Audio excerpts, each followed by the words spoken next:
I start? Yeah. Hello and welcome back to the Metropole Grid. My name is Patrick. And today I'm joined by... Thank you. Andre. Hey, my name is Andre. Welcome to the Metropole Grid. It is... Just yanking the mic away from me. It has to be in between us. Okay, you could have come closer. So look at how we're framed. You see how we're framed? Do you want me to move here? Like my head is right in the middle. Okay. And you're clearly... Come on. You can move the camera. No, I can't. Honestly, I can't. The camera structurally here at the Metropole Grid, you can't tell because it's off screen. It is held up by iron clay poker chips. Like it cannot move. And I'm not even joking. There's a stack of iron clays. It's very important. Yeah, this is poker chips that are holding up this thing. Almost a house of cards, but it's a house of poker chips. Hello, everyone. Good evening. It's a Pat stream. I was going to introduce you as being 3 merit points shy for his love of art. 3 merit points. Merit points shy. Yeah, deduction because of the thing we talked about. The thing that we're not going to talk about on the stream. No, that'd be that you insisted we wouldn't talk about on the stream. Okay, cool. Yeah, but we'll know. Good evening, everyone. We'll all know what we're talking about. Hey, everybody. Hey, Lucille, Hecky Almo, Stab Tabby. Good to see you. Did you say Hecky Almo? Don't worry about it. Lucille knows what I'm talking about. Oh, cool. Epiphany stream. I've been having a good time with this quirky ID. Stoke the Embers is a fun card. Epiphany's really fun. Yeah, it's really interesting. And like part of me, so every time I play Epiphany, I really enjoy it. And then there's another part of me that understands at some point we won't have Near Earth Hub. And then Epiphany won't feel like I'm doing... It won't feel like a bad version of something else that we can always be doing. Yeah. And that's kind of an exciting feature we have to look forward to. Because it is fun. Gratitude. 2 men who are desperately trying to psych themselves up to play Epiphany. This will be okay, right? It's fun. In theory, it's fun. Yeah, it's not as fun as another thing we can do. I want to shout out Lucille from the startup curation team. Coming in first at the UK Nats starting tournament. The deck lists are posted. Real suspicious. Really strange how that can just happen. Yeah. The only person who remembered that there's a new rule about what agendas you can put in your deck. Not all of them. Okay. Still playing punitive. You know how it is. Weird. Notably, I think I'm going to try and crib one of the things that Lucille did in the list, which is just like place standard Ari and just do window saucy. Oh, cool. Like no one just plays Dossie and Arisan in standard. Why the heck not? Yeah, sure. Yeah, why not? Like it seems fine. We make a lot of money. Banned all the cards that beat my decks. Ignore the facts of most of the decks got hit by the ban list. Tributary agendas and critic commission. Yeah. That's every deck in startup though, right? Heyo. This actually looks pretty fun. I want to try this. I do think playing Shaper in standard versus startup doesn't feel like a big difference. No, I think I agree with you. I mean, like because of all the Shaper stuff that came in, Rebellion Without the Rehearsal, the main power cards are all available to you. And like Arisana has a complete Arisana kit, so it's not bad. Yeah, but we got a whole slew of Trojans. Yeah. Like we're missing Muse, which can come in handy. Not Muse. This one? Hush is what I'm talking about. There's a few. Yeah, but a lot of Aris don't even play Hush. Cuban, yeah, I played Hush on Tuesday. Damn, that card was good. Yeah, it's great. Really I saw that game. Yeah. Who cares if they have 38 advancements on a tree line? Doesn't matter. Let's say keep under the radar, ban one of your pet cards with demolishing the rest of the field. Yeah, you just have to sacrifice one of yours and you take out 4 of theirs. It's that easy. It's a good trade. Patrick and his guest Andre, Justin, how's it going? Yeah, I'm letting him co-pilot. Yeah, it's okay. He does a good job. He's pretty consistent. Are you legally allowed to play Ari? Consistent doesn't mean good. No. I could be consistently bad. I could be consistently consistent is about having your expectations and them not being shattered in either direction. No, I'm exactly what you expect me to be every single time. Yeah. I wish you wouldn't like write down how you think the stream would go in an envelope and then seal it and then open it up at the end. That's always really insulting because you're always like kind of mean about it. It's gonna be a bad one. He's like, oh, nailed it again. Hey Gyro, hey Grendel, David, how's it going? Welcome to the stream. So the one thing that I'm worried about today, and we talked a bit about off stream, like maybe we just don't do it. But this is the deck list of the week, and it is a misery generator. Now do you know why? Do you know what this does? Doesn't the... I mean, I think... It does some cool stuff. It genuinely does something really neat. This is front company. Yeah, like I think now I didn't have to play this. One of our metamates played it, has been playing it at like the regular meetups. Yes. Already. But this is a very twisted version of the archetype that you know. Okay.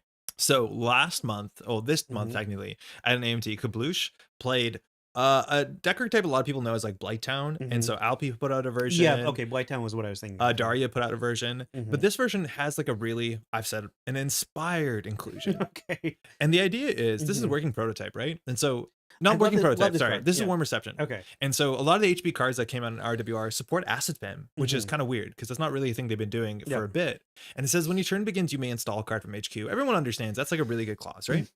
Now, if the server is not protected by ice, you may derez this asset to derez another installed card. Yes. Seems like it might be a bit of support that doesn't really work with Thunderbolts. Yeah, or exactly. Like I get that. Your harmonic ice, right? Like derez, harmonic ice stuff. Sure. But Gatekeeper, whatever. Yeah, magnet, ablative. There's some cool ways to do things, but mostly what people do with this warm reception is they just derez and re-res spin doctors.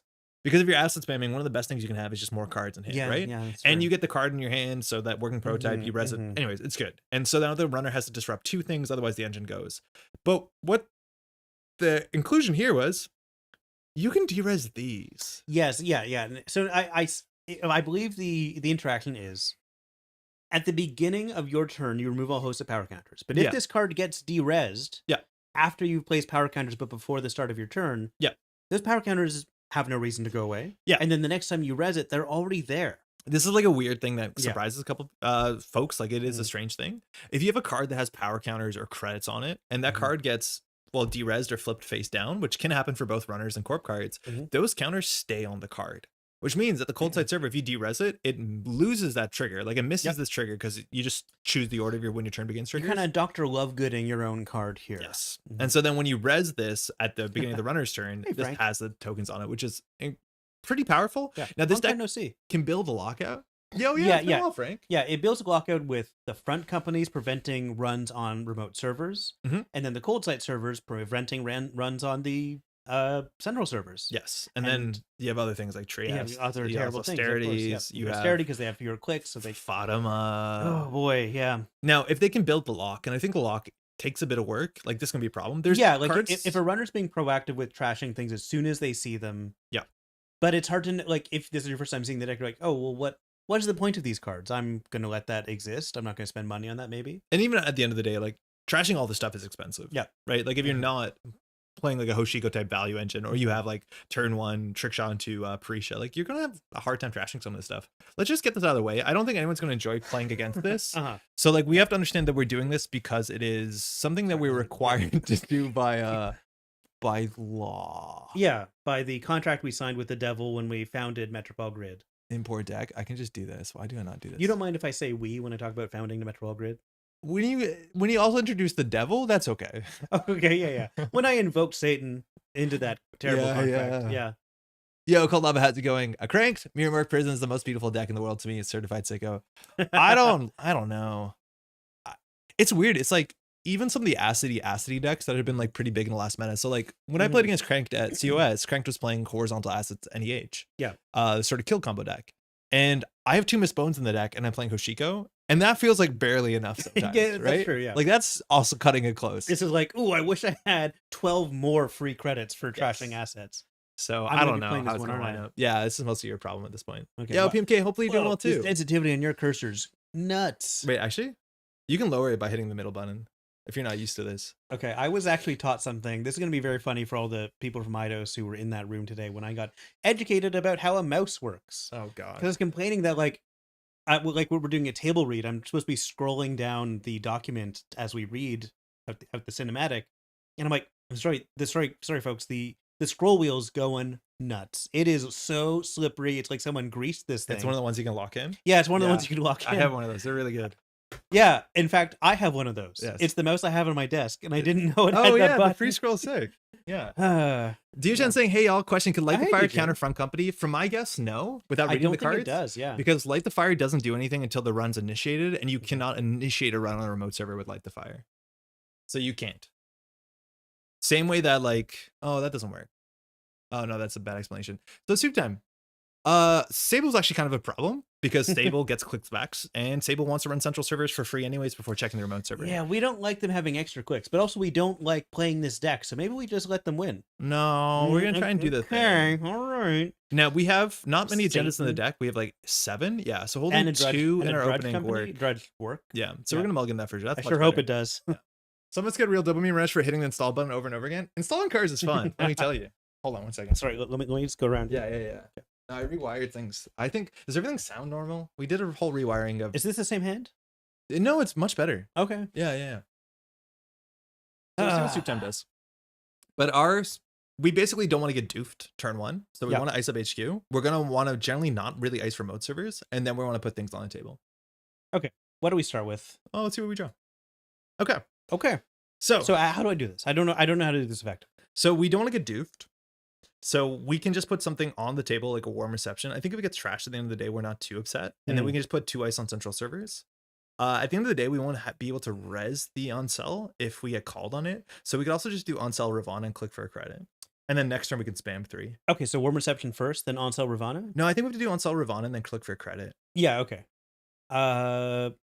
On-sell HQ? I think so. Sure. Like we don't want to res the Ravana until we res the on-sell because it doesn't actually do anything. Let me just move the camera. I mean, yeah, but the Ravana It's gonna be really good. At the beginning of the game is also just gonna look like ice. It's not Yes. actually ice, but it's gonna look like ice, and that's fine. Now you can face check into most of the ice on the deck because most of it you can just click through, barring maybe you take a core damage if they de-res something with we're playing 2 copies of Carl. Yeah. But like if we pay 5, it's fine. Mm-hmm. That's a good way to beat a Ravana, that's for sure. I mean, we're not gonna res it, obviously. Nope. So we're just never gonna res that Ravana. Botchless is really good. I think we lost to Soup Time before. Soup Time is playing like Botchless and I think even Spree, but it's all just about ice cheating, which is going to be actually really good for him and not so good for us. Okay. Because it's not about actual breakers. Mm-hmm. They have Boomerang. It doesn't matter which ice went there. No, it doesn't. But we won't res into Boomerang. We'll just trash it. All right. There's Joe, going to how's be it some going, boomerangs. Yeah, Masterwork. There definitely is going to be 3 Boomerangs. I think last time maybe Soup Time was on a different console, but Masterwork is always a lot of fun. Yeah, I like Masterwork. Asmonpudlat. All right, so Poison Vial. It makes sense. That's gonna be really good against our. And I guess a Botulus or a Fizzrum. Yeah, they're very good against our deck. Yep. Okay, so the best thing we can do is now go horizontal because Soup Time doesn't have a lot of money. So working prototype is a really nice thing. That's gonna be hard for him to deal with because we can challenge the assets. So we could always do like reception, prototype, austerity, but we probably want to hit the austerity. Yeah. But probably not actually. Maybe we just do 3 things on the table, like reception, prototype, spin. Yeah, that makes sense. And then next turn, res res everything. Yeah, res everything. Yeah, okay, we can also res Spin Doctor, de-res it, res Spin Doctor. Yep, pretty cool. Yeah, that's fine. Yeah, new remote and warm reception, new remote. Mm-hmm. So the idea is if you're gonna be good at breaking ice, Soup Time here is gonna be like throwing out, I think, jailbreaks and stuff like that. So it's up to us to like go horizontal and tax that out. So he needs to find a miss bones, otherwise his money might not keep up with this. Yeah. Oh, hi, 3 servers. We also have to remember we're MirrorMorph, which we totally have been forgetting. That gets a lot easier to fire with things like austerity and prototype that have click actions on them. But in theory, we're meant to be MirrorMorphing. I just don't know how we do it consistently. We would love to return the Asmon to hand because the Fizzarum gets eaten, and that would be that'd be really nice. Yeah, that'd be fun. And I think we can do it. We can res 4 things with no clicks. And it only takes the 4 things. It takes 5 things, but we can do it. We'll do it this turn. Yeah. Great. In fact, we can res the Ravana. We have no interest in. I mean, that is a thing I'm just saying. We can. I just like naming. I just like naming things we can res. Yeah, it plays around the Hermes that he's not playing. That's true. Yeah. But yeah, we need to lock central servers because at some point we'll have the front company. Yep. Now, returning Osmond to hand is actually not good, correct? Oh, Earthrise to hand is good. Earthrise to hand is well, no, because it trashes the Fizzarum. That's actually pretty good. Now the Earthrise. Yeah, but then he gives him like a tutor next turn. Yeah, but it costs so much money. Okay, so we res Spin Doctor first. Well, we res prototype first. No, Spin Doctor first. Why? Why? Because we're gonna de-res the Spin Doctor. But why not res working prototype first? Oh yeah, sorry. I keep forgetting. Man, honestly, the fact that working prototype and warm reception are in the same pack, I mix the names up so bad. I know. So res prototype. Well, okay, and then do I res? The res Spin Doctor. Okay. Okay. Now you res warm reception. Yeah. Yeah. And now we do start of turn triggers, and we do warm reception. We'll install the austerity, or the second prototype is actually pretty mean. Oh, it's not even unique. No, let's do the austerity. No, yeah, I think it's unique. Yeah. Yeah, prototype first. Yeah, I thought prototype is reception. New remote. Now we'll de-res the Spin Doctor. Yep. Great. Now we can man. res the Spin Doctor. I hate what I've become. Res the austerity. Spend no clicks. So now we can prototype back the Earthrise Hotel. Okay, or the first Pula. I think the Pula is actually more important. Because him losing the Fizzarum is really important for us. But we have Noma Virus. We're just gonna let him like tutor again. Like the Earthrise is it goes on top of this deck. He has to draw it and pay for it. Yeah, okay, give her the Earthrise. I think it's the Earthrise. Yeah, fine. We're weak to Fizzarum. So maybe actually we should have done another working prototype on the table before we did all this. That probably was correct. It's click 1 install prototype, res that prototype. True. Yeah, so we messed that up. Well, now I've got a backup. Yeah, so now we can install a card, we can austerity, and then we can put an ice on archives. We probably should just trash Ravana. Well, we can't install. We're not going to get MirrorMorph this turn. And that's fine. I forgot we were MirrorMorph. Yeah. Okay. So we want to hit austerity and then just trash the Ravana. So put a Carl on it. Yeah. You want to drag it to the bin so you don't have to spend an extra credit. And this is good because Spin Doctor's on the table. Mm-hmm. Cool. Oh, and we did it. I'll gain a credit. Yes. Yeah. So now he has to deal with the reception. The prototype is not that scary, and he only has 3 clicks. So we definitely want to get putting a full Earthrise back on top of the stack is so it's so demoralizing. It's one more click, and it makes me want to throw up. Yeah. I don't know if we needed to do the second working prototype because he doesn't have money to put resources down. Yeah, tier is 10 strength. So the face check here can be slightly scary, but he only has 3 clicks. I think the best thing he can do here is like credit, trash to reception. No joke. And the deck has 3 restores, so enjoy it. Because now every turn we're going to be drawing 2 cards with Spin Doctor. Like it's kind of messed up. It is the right thing to do. So bad, yeah. You could have res the Warm Reception again, spend your MirrorMorph, click gain 3 from working prototype. Yes, yeah, we could have got another one on the table and done that for 3, but that's, yeah, it probably was a bit better. We just don't want to commit to the Warm Reception before we need to, but it's only 1 credit. Yeah, that's fine too. We could have clicked the prototype because it's, oh no, we can't click the prototype because it's something we've already done this turn, so we can't use MirrorMorph on it.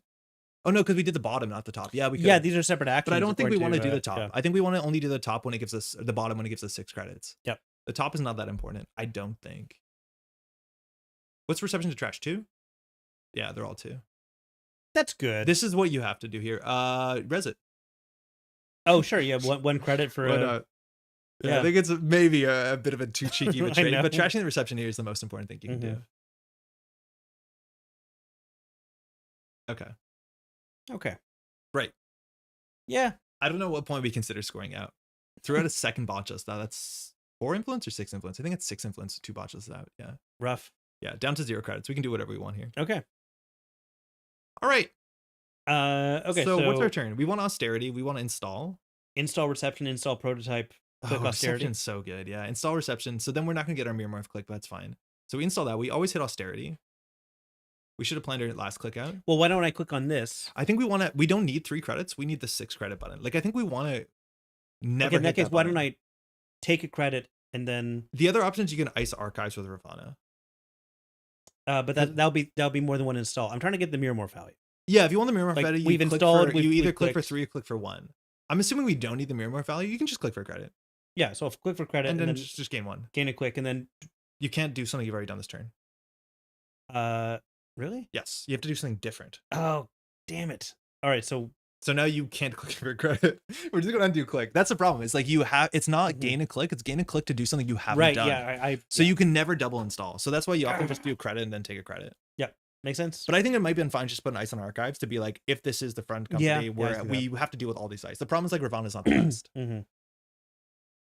Hey, Bartholomew, been young since I caught you stream. Hooray for Fluent Omni. Hopefully you're feeling better. I wouldn't hooray for that, but hopefully you're feeling a bit better soon. I got my COVID shot and my flu shot on the same day. I had some gnarly fever dreams. Love that stuff. Click for 3. Okay, Warm Reception res. Okay. Yeah. Great. And now we have no resources to bounce, so that's fine. So now we're going to de-res a Spin Doctor, install a card. You have to install a card first. Oh, whoops. So we probably put another prototype on the table. That makes sense. Yeah, we're going to have to zoom out anyways. Let me de-res a spin. Gosh, so many cards. It's not even gain and click. It's take another action. Yes. All right. Restore is a good card to have. I know. So res the Spin Doctor. Why not? Oh, we should have res the prototype first. Oh, dang it. Rick. That's fine. Shoot. It's not going to matter that much. Okay. Nano Etching is a whatever card. It gives us money. Yeah. Loki on archives is whatever. But basically, we want to just install 3 cards here. Okay. What do you recommend? I am always looking like through. You can do Ravana on archives. Eventually it'll do something. Yeah. And then we need to ice up something. If we ice up Warm Reception, doesn't do anything. So we can ice up austerity and then click the austerity. That's probably fine. With the Loki? Yeah, Loki on austerity is like whatever. Is it server 4? Yeah. Yeah. And now you hit the austerity because you do every turn. This did 2 installs so we don't get our trigger, but like whatever. Okay. Yeah, now there's a lot of things. Like he's locked. He has an Earthrise in hand, but he can't install the Earthrise until he deals with the prototype. We should have had another prototype counter, but let's just say that the confusion of what server 6 is more and more important. Yeah. And now if he trashes something, like we just want to get our red card as soon as possible because the lock is almost on. The lock is weak to Inside Job. It's weak to Botulus. We do have some barriers, but the lock is like as soon as you have to run centrals before you run the remote server. Yeah, he just has to take this down, and we'll just restore it back. Do I res this and then res this? Yeah, sure. Cool. Install a resource. This shit is so poison. Yes. Yeah, it is, man. You're not able to install resources. It's so bad. So is that I thought it was a Scrubber's retrieval run. I'm glad. Yeah, oh Lord, it's bad. Oh Lord. It's bad. Yeah. So okay. We could score at a 5-3 if we top deck one. We don't really have an incentive to do it. That's how good we are. But we don't really have an incentive to do it. We just need to find, like, I think you install a second Spin Doctor, trashing the first Spin Doctor to draw, because we just want to find a front company.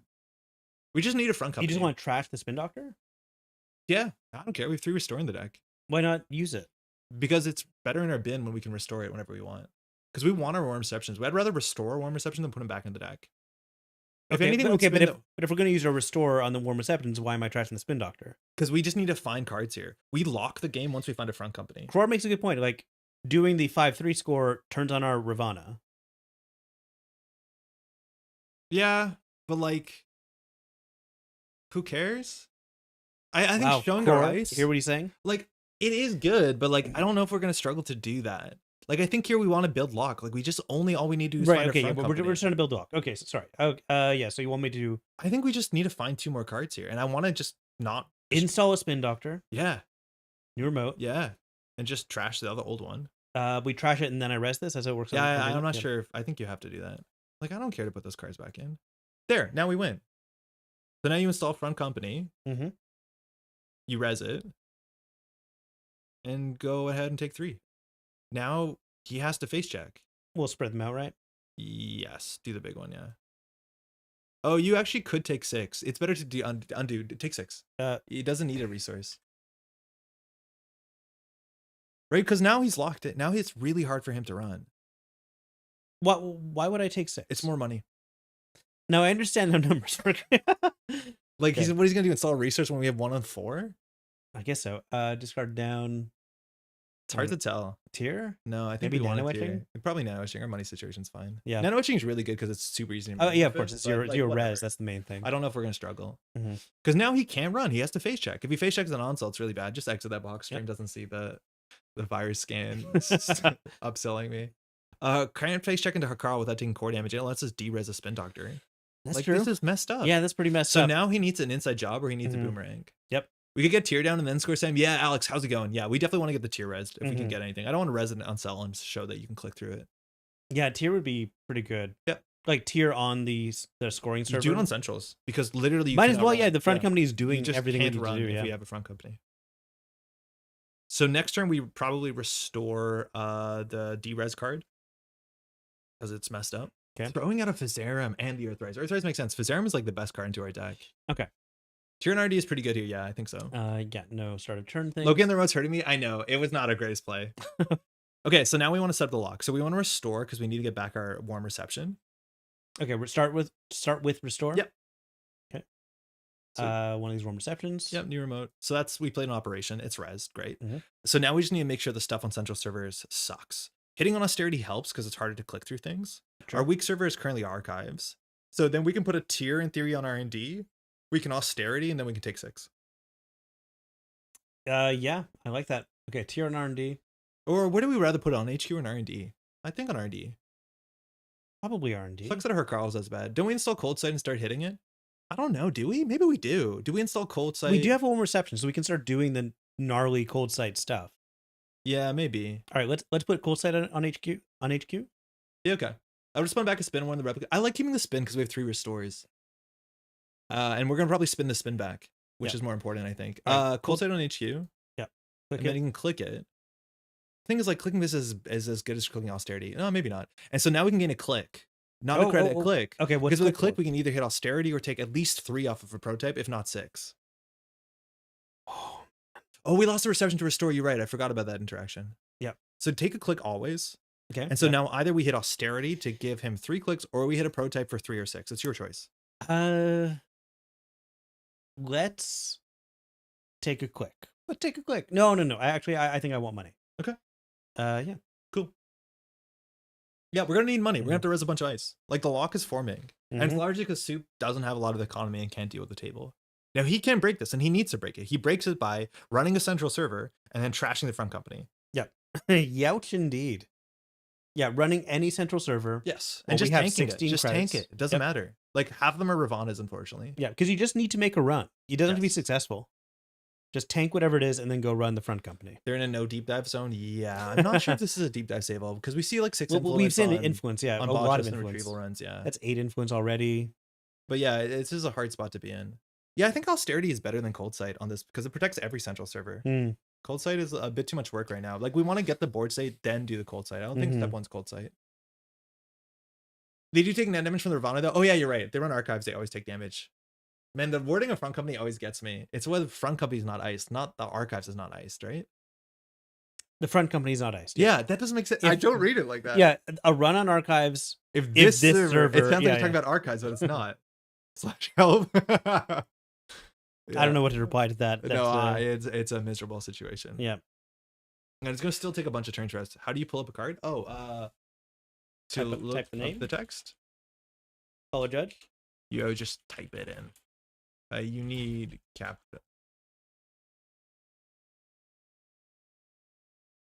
The key is a political subtype that always refers. Oh no, I'm aware. Politicals are always going to do something uniced. It's just the read on it wasn't super intuitive. Here? Oh, it's because of the accent. Yeah, the tier has an accent, which makes it annoying to search. Let's copy. Oh, can I copy it? Oh, there we go. Cool. No.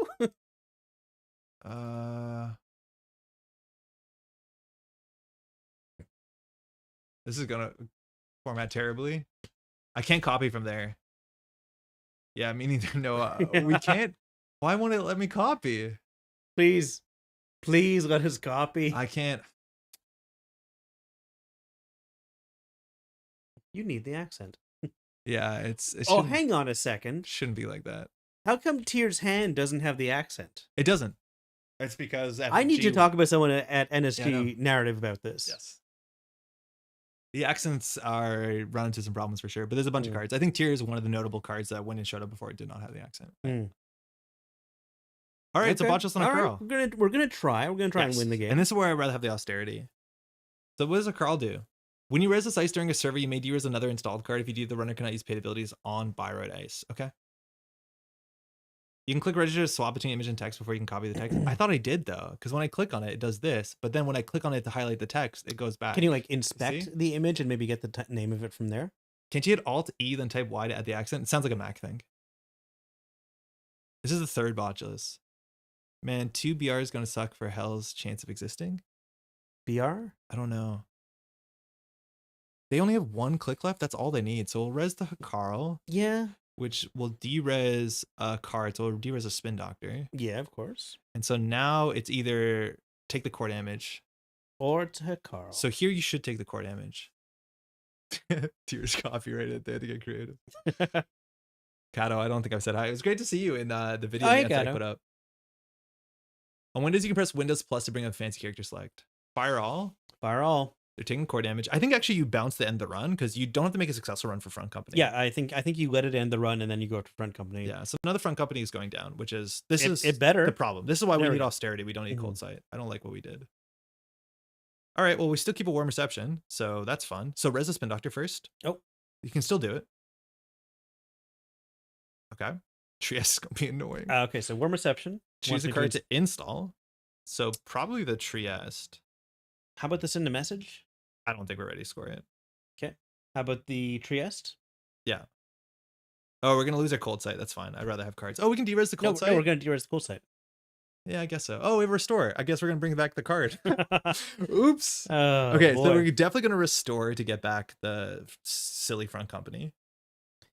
Okay. Yeah, you can't score it if you warm reception. That's actually a really good point. New remote. So we played an event. Okay, zoom out slightly. All right. We probably can just trash the ice there to get a non-sell or something. Maybe a tier. Warm D-res. He wants to see a tier. Yeah. Tier is an R&D, but do we trash the botchless ice? I think we do. Yeah, because I think it hurts. Spree. It makes them feel bad. So trash and get credit. Oops, you're fine. I'll just trash like that. And I haven't seen Adsabam in a long time. It's not my favorite. Okay. Okay. So now we can austerity and gain 6. Yep. Just one of those. Gain a click. Gain 6. And now res the cold sight. And now we're gonna res the cold sight. And it continues. Oops. Recursion card. Not archive memories. No. Worse even. Ooh, super not. Which one's which? See, I'm going to keep it in a buck. It might actually be out of the game. I'm going to keep it at a buck. That might actually be me out of the game. Yeah, I'm going to keep it a buck. That might actually be... Yeah, this is really difficult. This is just really... Yeah. Soup time. We don't want to be playing this deck. So we're not playing it perfectly, but it's like, it is a misery generator. You design board states where your opponent cannot interact. At this point, he's pretty far into the hole. Yeah, the resource lock is incredibly Yeah, yeah. Like this takes me back. Like it's worse than scarcity of resources. Thank you for GGing. There we go. Yeah. Oh, that's why more people have been showing reveal all my hand, because the buttons were added. I was like, why is everyone doing that? I really appreciate it, but it's because the buttons are there. Nice, that's smart. A good interaction. Way faster than I expected. Yes. How explosive was that? It was actually on the turn that we installed 3 cards, we drew 4 cards. It was very, very fast. That was actually huge. On the turn that we installed 3 cards that Soup Time didn't check it, we drew 4 cards and destroyed an Earthrise. Yep. Yeah.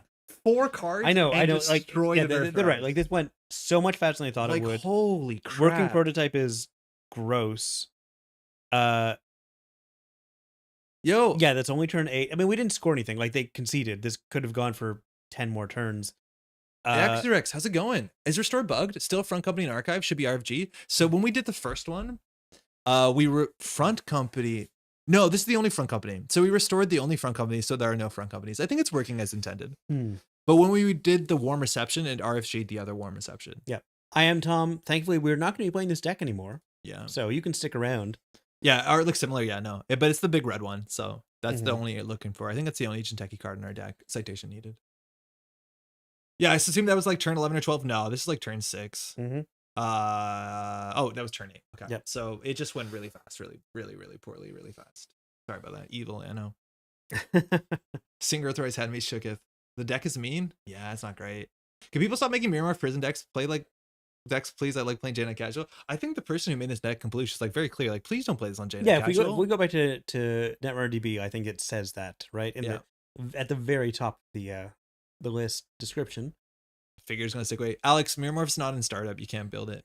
Turn back to Jesus. You need some pretty consistent asset tech to be able to contest effectively. Yeah, and like, So this is the problem that comes up when asset decks are like good to some extent. And I don't know if this deck is like tier 1. People didn't play at Worlds. It showed up after Worlds. Maybe I know people were like thinking about things like this. Is that a lot of these cards snowball in a really unfortunate way. So if you can't trash one, then you got a second problem, then you have a third problem, you have a fourth problem. So like keeping ahead of the board is really important because these cards snowball. And then a very easy recursion card like Restore to just make it feel like, did I do any? By the way, we're playing Restore today because it's sick with all of it.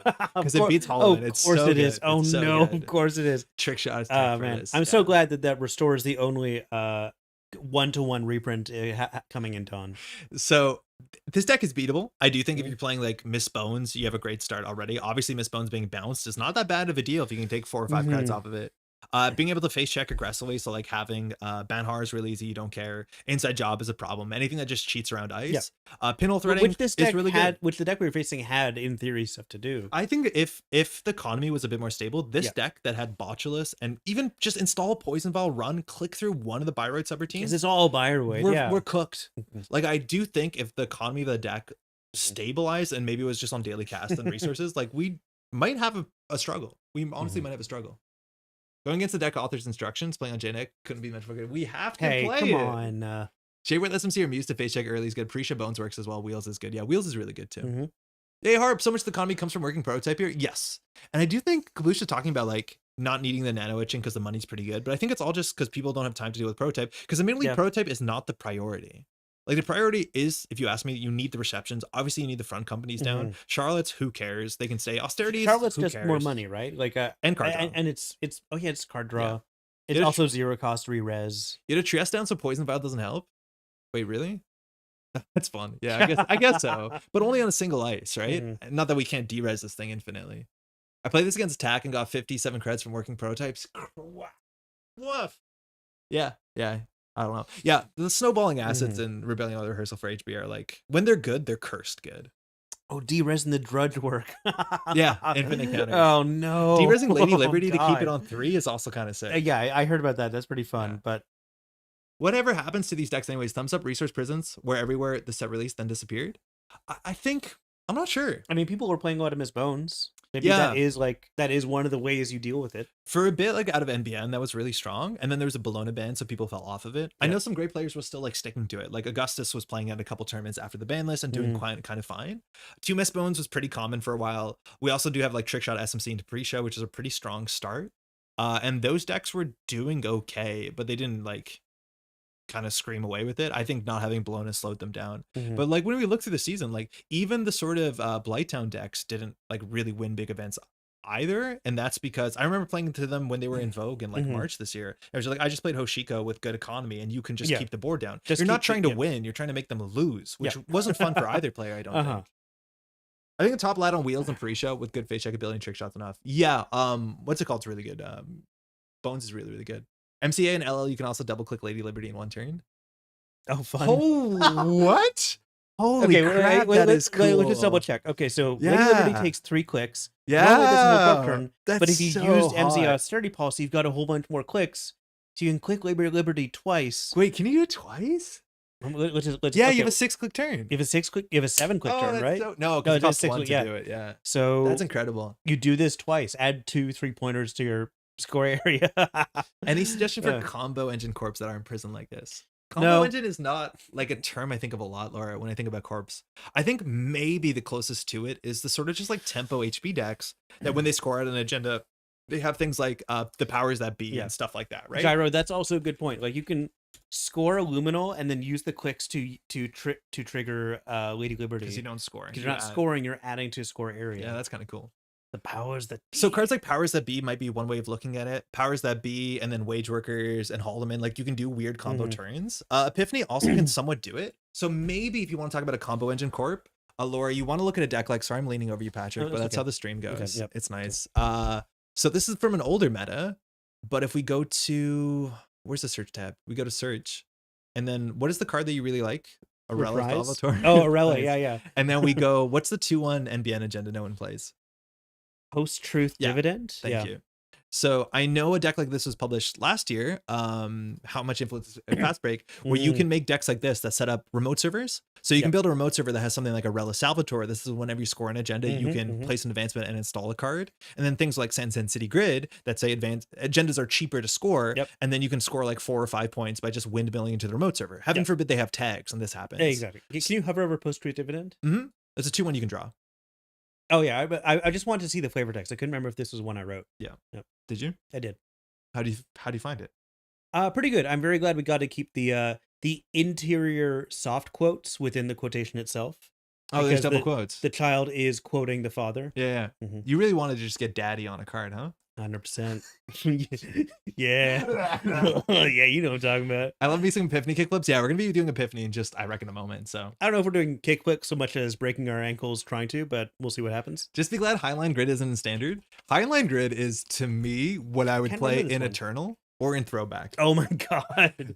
Because people can't play around this in Eternal or Throwback, and it's clearly not a card anybody thinks about with Eternal and Throwback. But if somebody runs into this with their like infinite credit Eternal list from like last year, it just disappears. Like it's the only way you can possibly win. Put all those tokens back in your bag. Yeah, Highline Pulse is hella silly. Like there's just no way to interact with it. Oh wow. Yeah, Highline Troll. Was Highline Troll a thing? No, because you can choose to end the run. That's a good point. Yeah, it's a choice. Troll. We need more ice that has no Separtines. I guess NSG did print one. Miraju has no Separtine, right? Konjin. Konjin has no Miraju is FFG. Yeah, Konjin is what I was thinking. Yeah, Konjin does. I think it's only Konjin right now. It's fun to have no Separtines on ice. It is. Well. I think it's cool. It's Sometimes ice should just be weird. This is actually like a really notable thing because nobody thinks about Highline Grid. But it's important when you're designing a game to understand the sort of restrictions and like overall design cost a card has in the ecosystem. Highline Grid, nobody thinks is important, but when Highline Grid existed, you could not print a card that made the runner lose a click during a run. Yeah. You just couldn't do it. You had to only have ways to it's a great point. in. Like, it's such a good example of how design space gets restricted. Yeah. I totally agree. It's very fascinating. But nobody thinks about like Highline Grid being a restrictive card on the design space. But it is. I was talking about Netrunner with like a new player at work who's still learning the game, and then another coworker who is like curious about it. And they're like, man, it's so weird. Like sometimes like a whole bunch of your cards just like aren't usable anymore. And then like once I explained like, yeah, but it lets you design new stuff. And then they're completely into it. Like, you know, like they are a narrative designer. Like, oh yeah, I see what you mean now. Yeah. You want to be able to it opens up constantly design stuff. And the thing you designed before might make the thing you design in the future hard to play. Yeah. MIC is another one. Why does it say it's legal? Because it isn't banned, but it's not in standard. Yeah. That's strange though. You're right. But that's why it says here not legal in standard card pool. It's technically legal on the ban list, but it's not legal in standard, nor obviously in startup. I think that's just how it goes. But you can actually find cards that were banned. I don't know how they show up. Like we look up Estelle Moon. Was she she must have been banned when she rotated. Yeah, she was definitely banned. Yeah, so she's still legal apparently. I don't know. Oh, really? This wasn't banned? No, that card was not known. Show history? She must have been banned at some point. Yeah, 100%. But like not 2409, like MWL. Oh, only one list? Okay. I was looking through recently because I'm trying to build an ONR cube. I was looking through Jonas's last like StimHack RWR cube. It has 2 Estelle moons in it. Okay. And that seems busted. Fun. But the idea is cube, that it's a cube. Like no deck is consistent enough to make Estelle moon as broken. So she just becomes powerful, not absurd. Hey, Brandon. And that's kind of cool. Oh my God, Pat. Estelle's legal somehow. Yeah, but it's just because she's not on a ban list. Terminal Directive is not part of the standard card pool. Yeah. All right, Estelle wasn't banned. Long as she immediately rotated TD. Yeah, I guess like right at this point, TD just went. Yeah, true. Yeah, and frankly, a fine decision. Estelle moon being a fully op at worst is pretty funny. Clickless fully op at worst. Like so good. Universal connectivity fee at home is basically highline with the new cards. Yeah, but you could break the subroutine on UCF. I just searched UCF. I used to enjoy UCF so much when I was younger, and I probably think that this would be the worst thing to do to someone. Every card you enjoyed was a card you enjoyed when you were younger. Not true. That's how time works. I've been enjoying PE when I got older. Interesting. Yeah. It does age you, doesn't it? Yeah, really. It's good. One influence. Wasn't TD legal for a small amount of time? Yeah, TD was standard legal as soon as it came out until NSG took over, and they were like, probably shouldn't do this. It was legal for the extent of the Katara cycle and Reign of Reverie. Like, and we were reckoning with, I think like Scorpios and Estelle Moon were both banned pretty quickly. Scorpios never got banned. Hunter Secret got banned. Hunter Secret got banned. Yeah, you're right. But like Satyr Laboratories, even though Terminal Directive was banned, was also in System Core 2019. So even some Terminal Directive cards are still legal right now. Like Hordem is a Terminal Directive card, which I never remember that. Yeah. That's cool. Yeah. Steve Cambridge. It's because you're personally involved. I caught that Mitch Hedberg reference. Yeah. I was talking to Jonas about StimHack. What are you talking about, Lauren? I thought the same thing would be true of World Tree as a Estelle Moon that wouldn't be busted, but he said just replace with anything else. Last time I played StimHack Cube with Jonas, Rongi Doge drafted a World Tree deck by drafting the one World Tree, and his deck was effed powerful, just like standard powerful. The only downside of his deck was like his Fractor stunk, and I killed him with a Gene Splicer. But everything else of his deck was like absolutely tier 1, and it was just drawing that card made the entire deck flexible. And I think there's like 2 levies. There's like 2 or 3 levies in the StimHack cube, so it wasn't hard to make a World Tree deck that just never ended. Yeah, like that thing probably is the most powerful card in the entire cube. Hello, Walkmanos. We're building Epatphany. Yeah, how you doing? I think I've never had Satyr's ability even fire with a deck full of Byroids. It is an annoying ability. I think I feel the same way. Like the number of times I played Satyr is okay, we're cool. Like count on one hand, and the number of times its ability fires is less than that. Well, it's hard for someone to break a, what was it called? Tapestry. God, yeah. What a card. Watchtower, was that one of the TD ice? No, Watchtower is I think from Red Sands. Okay, but like the numbers on this card are ridiculous. Just ridiculous. Yeah. Huh. Just something else. Did you see my tournament analysis doc? No, London, you sent me an email. I got the thing. I haven't opened it yet, but I think I know what you're talking about because Jeff talked about it a bit. I need to dive into it and I'll respond to you. Hopefully tomorrow. But I appreciate it. How you doing? It might also have been more expensive / hard to get a hold of. Yeah, like it was also like TD wasn't bad to get a hold of because it sold poorly. Did it sell poorly? I thought it sold well. Like because like you could buy a core set and then you could buy Terminal Directive, which was the worst thing you could have done. Yeah, I know it was absolutely the worst thing you could possibly do. Yeah. Hey Liam, was reading it early. It's a cool write up. Oh, did you publish it somewhere? It had more cards for certain factions, so you got a bigger card pool of the factions and campaign. Yeah, Terminal Directive only had Shaper, Criminal, Wayland, and HB. Yeah, it was like a very strange thing. Yeah, weird. So like by the end of FFG's like time on the game, there were like it was unbalanced. Way fewer Anarch cards, and yet Anarch was still doing fine. Like didn't need a lot of help. All right, you want to build a deck?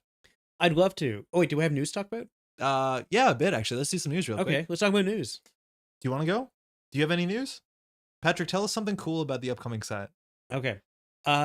A runner that I'm really proud of, a character created, has a direct relationship with the Katara cycle. Okay, how do I twist that to make that sound like a bad thing? Like, what's the worst part of Katara we could attach a runner to? Okay, yeah, let's. Yeah. Well, they were a doctor at MT. Oh, really? No. Piss. Yeah. I don't know what MT does. Kit 2? Kit's not Katara. Wait, I know the runners and I don't know which one you're talking about. Okay. Well, that's on you, Seal. Maybe you should pay attention to like the Raise his hand. I didn't do any of my homework. I'm lost. Yeah. Yeah, maybe you should check the creative channel in the playtest server, or maybe like poke around the narrative section of the NSG Discord. I don't know. It is many words, but you can skim and look at the 2 plots. I just want to get the message out since I don't know who saw on GLC. Oh, okay, very, very cool, very cool. Pat's heart just broke. It's okay. He's a resilient guy. You can see it happen in slow motion too, like clicking through. Yo, December's loaded when it comes to events. So for those who don't know, Null Signal Games is making off meta month. And as of like a couple weeks ago, they basically said, if you want to run any sort of structured tournament of any format that you can make up or you've already supported, we're down to do it. And so people basically made bids, and they came out with like 7 different tournaments that are happening. These are all so cool. They're all really weird. Yeah. Okay. Half of these are like things that people know. Some of them are entirely new. So we're going to go through them. Again, all these are basically, they're fronted by folks from the community, not always NSG people, I think more often than not. Yeah. So these are going to be names you know, of tournaments you know, and like just, I think some of these are the first time something like this has ever happened. So we're just going to read through them. Again, you can find out more information. I believe all of these are probably free to enter. I should probably read the article a bit closer to figure out that. But free entry on Sunday, December 1st. Eclipse is being running by Council. I think Council is like one of my favorite deck builders. Eclipse is a format that opens up the gates to a unique blend of early FFG sets and the latest NSG sets. And it uses a ban list as well as a restricted list to keep the gameplay grounded in prudent resource management, tactical bluffing, strategic thought. This. Is it an Eclipse because everything in the middle is blacked out? I don't know what's blacked out, but it sounds like it. I think there's like this hope to get some sort of format that's like semi like Eternal, allows you to play some of the old cards, but isn't busted like Eternal can be. Okay, so let's see what the legal sets Legal sets are Core Set, Genesis, Creation Control, Spin, Honor and Prophet, Lunar, Order, Chaos, Sansan, Data and Destiny, Mumbai, Qatar, Boreas, Liberation. So that's all of FFG besides Terminal Directive, but then it just goes from Qatar to Borealis and Liberation. It also has no Rain and Reverie, which is big. It has no Gateway. It has no Ashes. Oh, it has, yeah, okay. What the heck? And it has original Core Set, not revised Core Set. Although, of course, like the cards, yeah, it doesn't really matter. It doesn't much, matter. But, like, well, you can play Zaibatsu Loyalty if you want to. Oh my god, no Flashpoint. Wait, this is cool. Oh, no Flashpoint. That is cool. Oh, it's really chosen. Yeah, no Red Sand, no Flashpoint. So the parts that people don't like has been carved out. That's very funny, yeah. Just the parts have been excised. Yeah, and I love... That's kind of cool. This is actually all the sets that I love. Why would you do Sadness? Council, you didn't have to do Sadness. We chose to do Sadness. I'd love to hear why Max is banned specifically. Like, is there some terrible combo? No, there's Mumbad. Well, obviously there's Mumbad. Can we play Acme? No, it's a Rebellion. Sorry, it's RWR. Rain Reverie, yeah. RWR, R and R. IG is legal because Lunar is legal. Yeah. Oh, I can play Leela. You can play Leela. I'll play Leela. And you can also play Hermes Leela. Hermes Leela, Gang Sign. Yeah. Gang Hermes, sign, Leela, Gang Sign. So there's a ban list though. There's a big chance that on the ban and restricted list there is. There's no way. There's absolutely no way. There's no way. There's no way. Let's check it out though. There's no way cancel ban Gang Sign. Okay. It's right there. Yeah, it got banned. Frick. Frick. Shoot. Dang. Oh, nuts. Yeah. So for those Max, if you've played Modern World Trees Band 6, Modern Max when you have Strike Fund and Steelskin firing start a turn, it's pretty cool. Okay, I guess. But like, yeah. Oh, did you see that Lego put out a Netrunner set? No, show me. It's an icebreaker called Endurance. Okay. Lego put out the first Netrunner set. I don't think I've ever talked about this on stream. Yeah. Yes, you have. I know where this is going. Okay. I won't say. I won't say it because you know. Are you upset about where the boat went? Yeah, I'm upset about where the boat went. Can you talk about where the boat went? You've definitely said this. Okay, it's been like 2 years since the Borealis cycle came out. I'm allowed to talk about this. I'm saying I'm allowed to talk about it. Yeah. I think that you can't name a boat that only exists in the Arctic after a boat that only went to the Antarctic. Literally the farthest place. As far as you can get from the Arctic, that's where the Endurance went. Yeah. And then the Descendant Endurance only goes to the Arctic. I think that is one of the gravest mistakes in all of literature and all of narrative design. And I want to bounce back by saying, obviously, like this is all in jest because like I take this stuff really seriously because I'm an insufferable pedant, and I don't think anyone should like follow in my footsteps ever. I want to highlight that this is the only card title that's in italics, and that does gain points back for being hella cool. Yeah, that's why I got banned. Yeah, it rhymes, Patrick. Yeah, exactly. Like poetry, it rhymes. Yeah, my disappointment's measurable. It taught you to get involved in the lore. Yeah, no, sometimes you just have to bait Patrick in to get invested in the narrative team. Yeah, it's true. I didn't really care about narrative. Now I'm a narrative designer. People pay me to have that kind of opinion every single day. It also has the best FAQ. And is it about the size of the boat? It's usually about the size. I think thought so. I would open it. It wouldn't go, but I have to go through there. There's no way of knowing. Anyways, this looks sick. Like, this is probably going to be a hella cool format. I love this. I highly recommend for folks who haven't played with the old cards. This is a really nice thing to do. And I have no doubt there's going to be resources online that people are going to share deck lists. So if you want to go out the way and play, hopefully you can play DLR in this format. I don't want to look to break that dream, but this is really fun. This looks really cool. And that's coming up quite soon. It's on Sunday, December 1st. That's in like some amount of weeks. Hang on 1 second. Carry the 3. Is it only lore FAQ What's on the square root of 2? No, there's a couple lore FAQs on NetRunnerDB. DLR is legal, thank you. I know Op has a lore one. A couple of other ones have comments that said like flavor text that wasn't meant to be on. Yeah, but Morgan Anzuke did that with Rebellion Without Rehearsal cards, going through like, Adrian was meant to say this. Yeah, we didn't have room on the card, or this was an alternate that we kind of like went back and forth on. We ended up going with this direction, but like, and I was pretty happy. Like, there's some flavor text that we kind of wish had made it onto cards, and I'm glad Anzuke went through that. But do you know what you're meant to do then? What are you meant to do? When you print the full art of the card for organized play, you put it on that one. Yeah, but full art's meant to be like, you're meant to like remove any space from mechanical texts. Well, you know, like I don't. But just do it on the back. Like on Treeline, we didn't even put any flavor text on Treeline, let alone the alternate flavor text or something like that. Ice is different. Ice, the card text gets too small. Yeah. Okay. Whatever. Chimera. Man in the Moon's been playing Chimera and doing Chimera for at least a year now. It's a really wild format where you can use his website, play Chimera, and it generates a random singleton deck featuring cards from the entire game. Interesting. I've never played Chimera. When you say the entire history, do you mean ONR as well? No. Okay. No, just ANR. But when they say from the entire history, do you mean like FFG, the kind of playing cards that? Oh, I see. Okay, that Nintendo made in the 1910s. And what is this, a podcast about video games? Maybe it could be. Nintendo, do you guys want it to be? We can make it a podcast about video games. We were talking about our game of the year just like 10 minutes before we started. Mine was not DLC. Mine is SteamWorld Heist 2, and that's only almost a joke. Chimera is great, but there's only 5 minutes between me handing out prizes at my monthly locals at the start of Chimera. I'm not sure I can get home that fast. Yeah. Oh, you can I think you have to have some lose your yourself. first round. Yes, Kato, thank you. Hanafuda. Like, just throw your first Hanafuda. round. For real, you can join a tournament and just get a game loss. Like, just pretend you lost your first round. It's totally fine. Yep. I also like that there's like, you can pay to join for prizes or do free entry, no prize. Like, yeah, that's cool. I think that having that separation is nice. And Man in the Moon does send out good prizes, so the money goes well.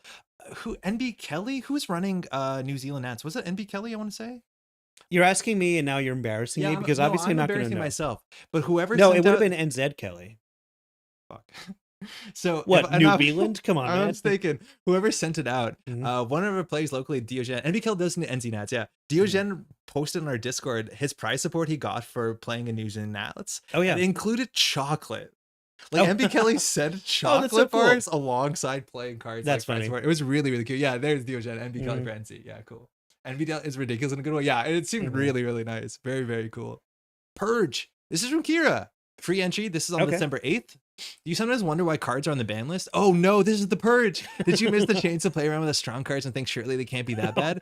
Come along, they'll be inevitably proved to be the most broken of formats ever while we bid a final farewell to the broken cards. Oh my God, this is going to be such a creatively terrible tournament, and I'm so excited to see it. I mean that in the like most supporting way, but this tournament is going to be disgusting. Is this standard plus any currently banned cards, or is this standard plus no currents? All, thank you. Well, not currents, but like contemporarily. I don't know. Is this the whole card pool, or is it just everything that's banned right now isn't banned? I like that they made NSG. I'm assuming made art. Blue Moose. Well, Blue Moose is Red Sands, right? Yeah, so I think it's just standard with no ban list. Okay. So you can play Salvage Vanadis Armory. That seems like a problem. Liza Talking Thunder. Mars for Martians? You can play Watch the World Burn and the other one? Slow Clap. Wait, what's the other one called? Because it's not here. Hired Help. It is here. Yeah. Oh my God. Purge tells the NSG cards remaining banned. Okay. So everything banned. So you can play your gold farmers. No, NSG's still banned. Okay, so it's only FFG unbanned. So we're not playing the Endurance and stuff like that. That's very cool. So all the NSG stuff that's banned remains banned. Okay. Yeah, it looks like there's a lot more Corp bans. Okay, that's still going to be a fun format. Not hyper cursed, but like still pretty cursed. I'm really for that. Yeah. Mathcom HPT are the biggest Corp cards. Yeah, Mad HPT is something that I think you can really do. I'm so excited for Persian, so sad I can't play in it. Oh, I'm sorry. Can we go look up Hired Help? I can't remember how that one ended up. That's the remove from game one. Is that the one that like you can remove a snare, final. all the snares from a game? Oh no, this is the messed up one. As additional cost to run the server, the runner must trash an agenda. Ignore this ability if the runner made a successful run on HQ this turn. So I think that's deeply cool. Like I actually, it's not cool. I love this. This is awful. I think trashing an agenda as a cost is novel. That has not showed up on any card so far. The rules need to explain how you trash an agenda. Because they're how do you trash an agenda? It's not installed. Okay, you can trash a card from your grip, can't you? Oh, that's true. But you can't. Anyways, trash the top of your stack. This was totally new. Yeah. But the biggest problem with this card is that you can install it on HQ. Right? That's fine. You get agendas from other places. No, I know, but you can't run HQ. Wait, what? Well, once you have an agenda, you can run HQ. You just trash the agenda, then you go back into archives. I think what you think is okay and what you think you can tolerate are two different things. Okay. Could totally be on bed right now. You've seen my Tinder profile. Eternal, Tron's running this. So you Eternal? You probably know what Eternal is. Yeah. I'm not going to humor Patrick. Tron put out a really good article. The story of the stream. Talking about certain Eternal decks and like some basic strategy and primer. I don't have the link. I know Jeff ran through it on his stream on Tuesday night, which is really great. So if I find that link, I'll add it to the thing, but it's really, really good. If you want a jumping point to Eternal, and like a lot of people really enjoy Eternal, I know it's not a very approachable format because of the power level and you might not know the cards, but Tron like really wants more people to play Eternal and put together a document that basically says like, here's 7 or 8 Eternal archetypes. Yep. Here are deck lists. Here's how you should play them. It looks really cool. It's pinned in the GLC hashtag Eternal channel. Thank you, droids. Dies to pinhole. Yeah. Yeah, dies to pinhole. Not a problem anymore. Not a problem anymore. This is RAM. So Cold Lava is putting this on Sunday, December 15th. It's free. RAM is actually a format that was put on by NSG, I want to say 2 or 3 years ago, back when like Vesper was doing a lot of these streams. Maybe even more recently than that, honestly. If I have a really bad time at time. I'm really bad at time and time. Oh, but you just came apart right in front of me. It's a special format with a randomly determined card pool. So 2 hours before the tournament, there is basically the powers that be rolls like 4 or 5 different data packs and 2 deluxes. I don't know what the exact rules are. If you click on this, it'll tell you. But basically 2 hours before the event, they give you a limited card pool, and then you have a bit of time to build that. And then in 2 hours, the tournament starts, and then you just play a small fun tournament. I think that's incredibly, like, I love the puzzle of deck building in almost any game. Like, that's always some of the most satisfying fun you can have. I don't always have like the mental energy to deck build something completely new, but I keep wanting to try this because I think there was a time in my life when I was good at just like getting a bunch of cards, and I think I could. When you were young. When I was young, yeah. Mitch. See you at the crossroads, man. RSVP. How long can we send this energy? Can we do 2 hours? No, that's how long you have for the deck build. Oh, okay, yeah. 45 minutes if you want to get extra points, though. I don't know if that's still a thing. Dang. But this is always a fun format. Decks are busted. There's no ban list, I don't think, in this format, so it's up to you to find out how cards work together, and it's a really cool thing. It's kind of like a draft, where it's like you build the deck, you play the deck, you discard the deck. So if it's bad, you can forget about it.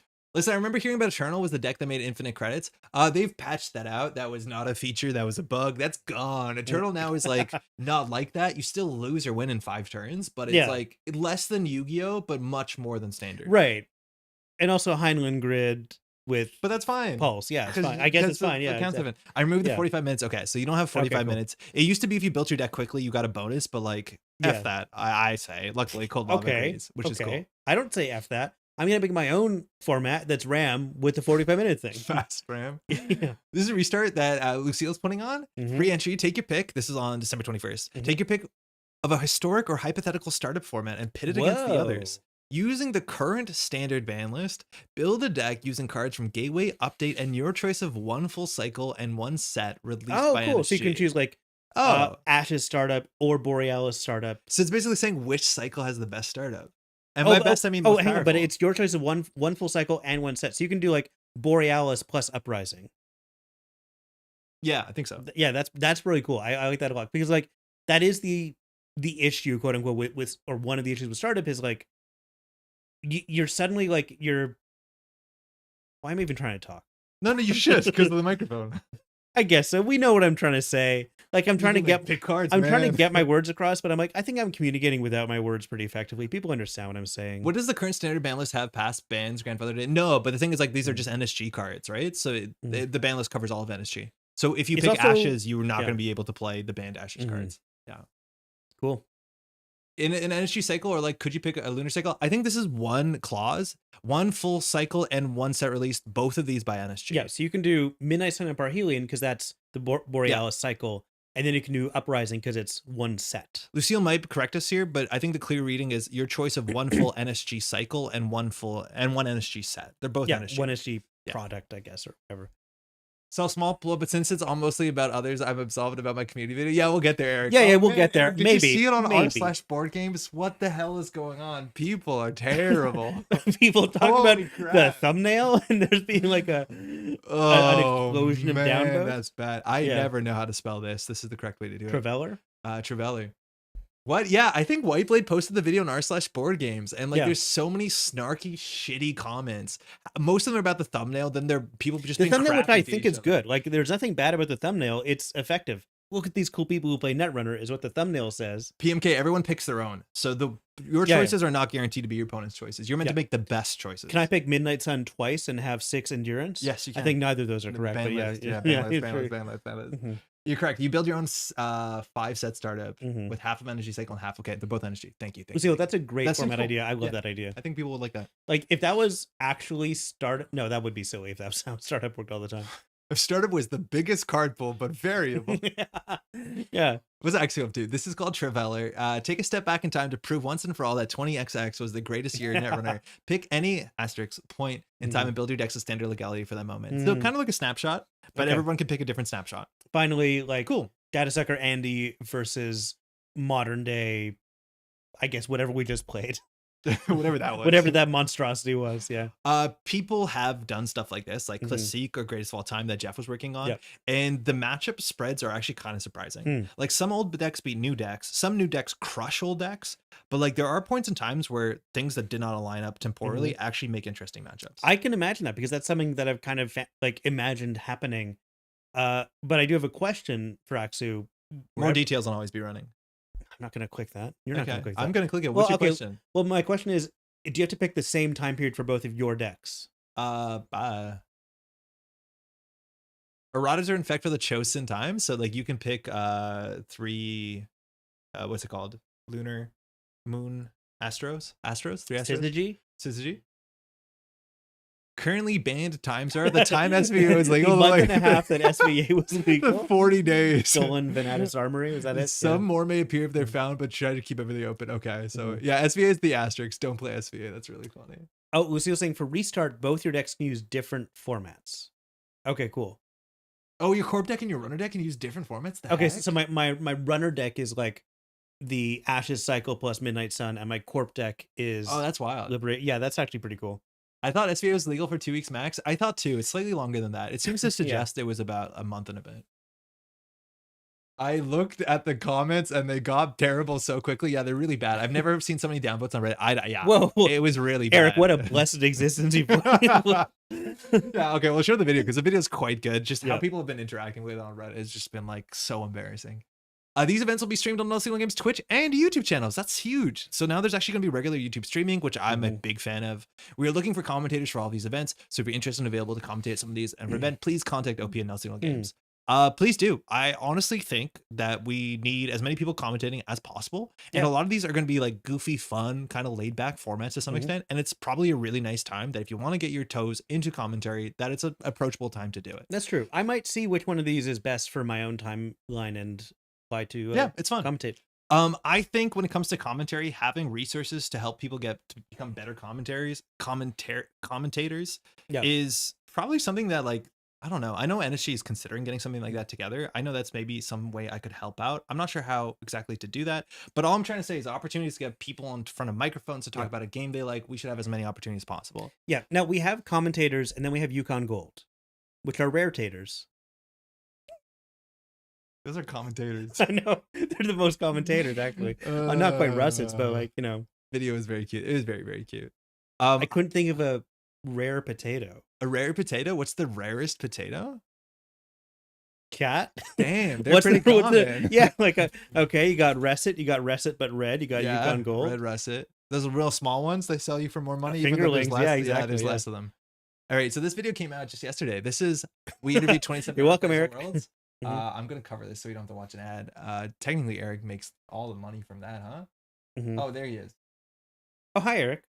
It's really good. So it's about 37 minutes. I watched this quite quickly when it came out, and in short, folks just get interviewed, and you see the questions in the bottom right corner, and we run through people and.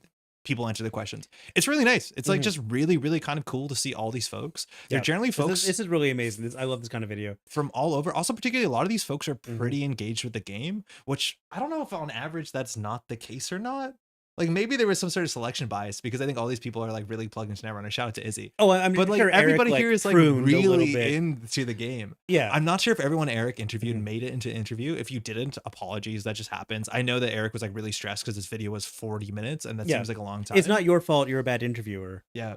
I mean, the people at Worlds are going to be engaged in the game. Yeah, for sure. But a lot of these people are like really, really plugged in and are like helping on many levels. This is Man in the Moon Mine who's running the Chimera stuff. Like if you look at the thumbnail, of course, it's people who like you recognize from the community. Oh, everyone made it. Yeah. So the consistency of answers to the favorite thing about Netrunner was really sweet. So the last question is like, what your favorite thing is about Netrunner? And everyone just says like the community. And I think one person, I think Quesadilla, maybe I'm going to call him out specifically because his name is there. He's like, the game's really good. Yeah. Oh, also the community is fantastic. Like it's just such the funniest read too. He's like, well, the game is really good. Yeah. Oh, but the community is like kind of incredible. And of course, the best thing about this video is like the last video that Neon Static put out about Worlds, putting the handles next to the real names, next to the faces, next to the pronouns. Yeah, thank you. It's great. I need. This is a video I'm going to be studying every time I'm going to a major event. Like, okay, yes.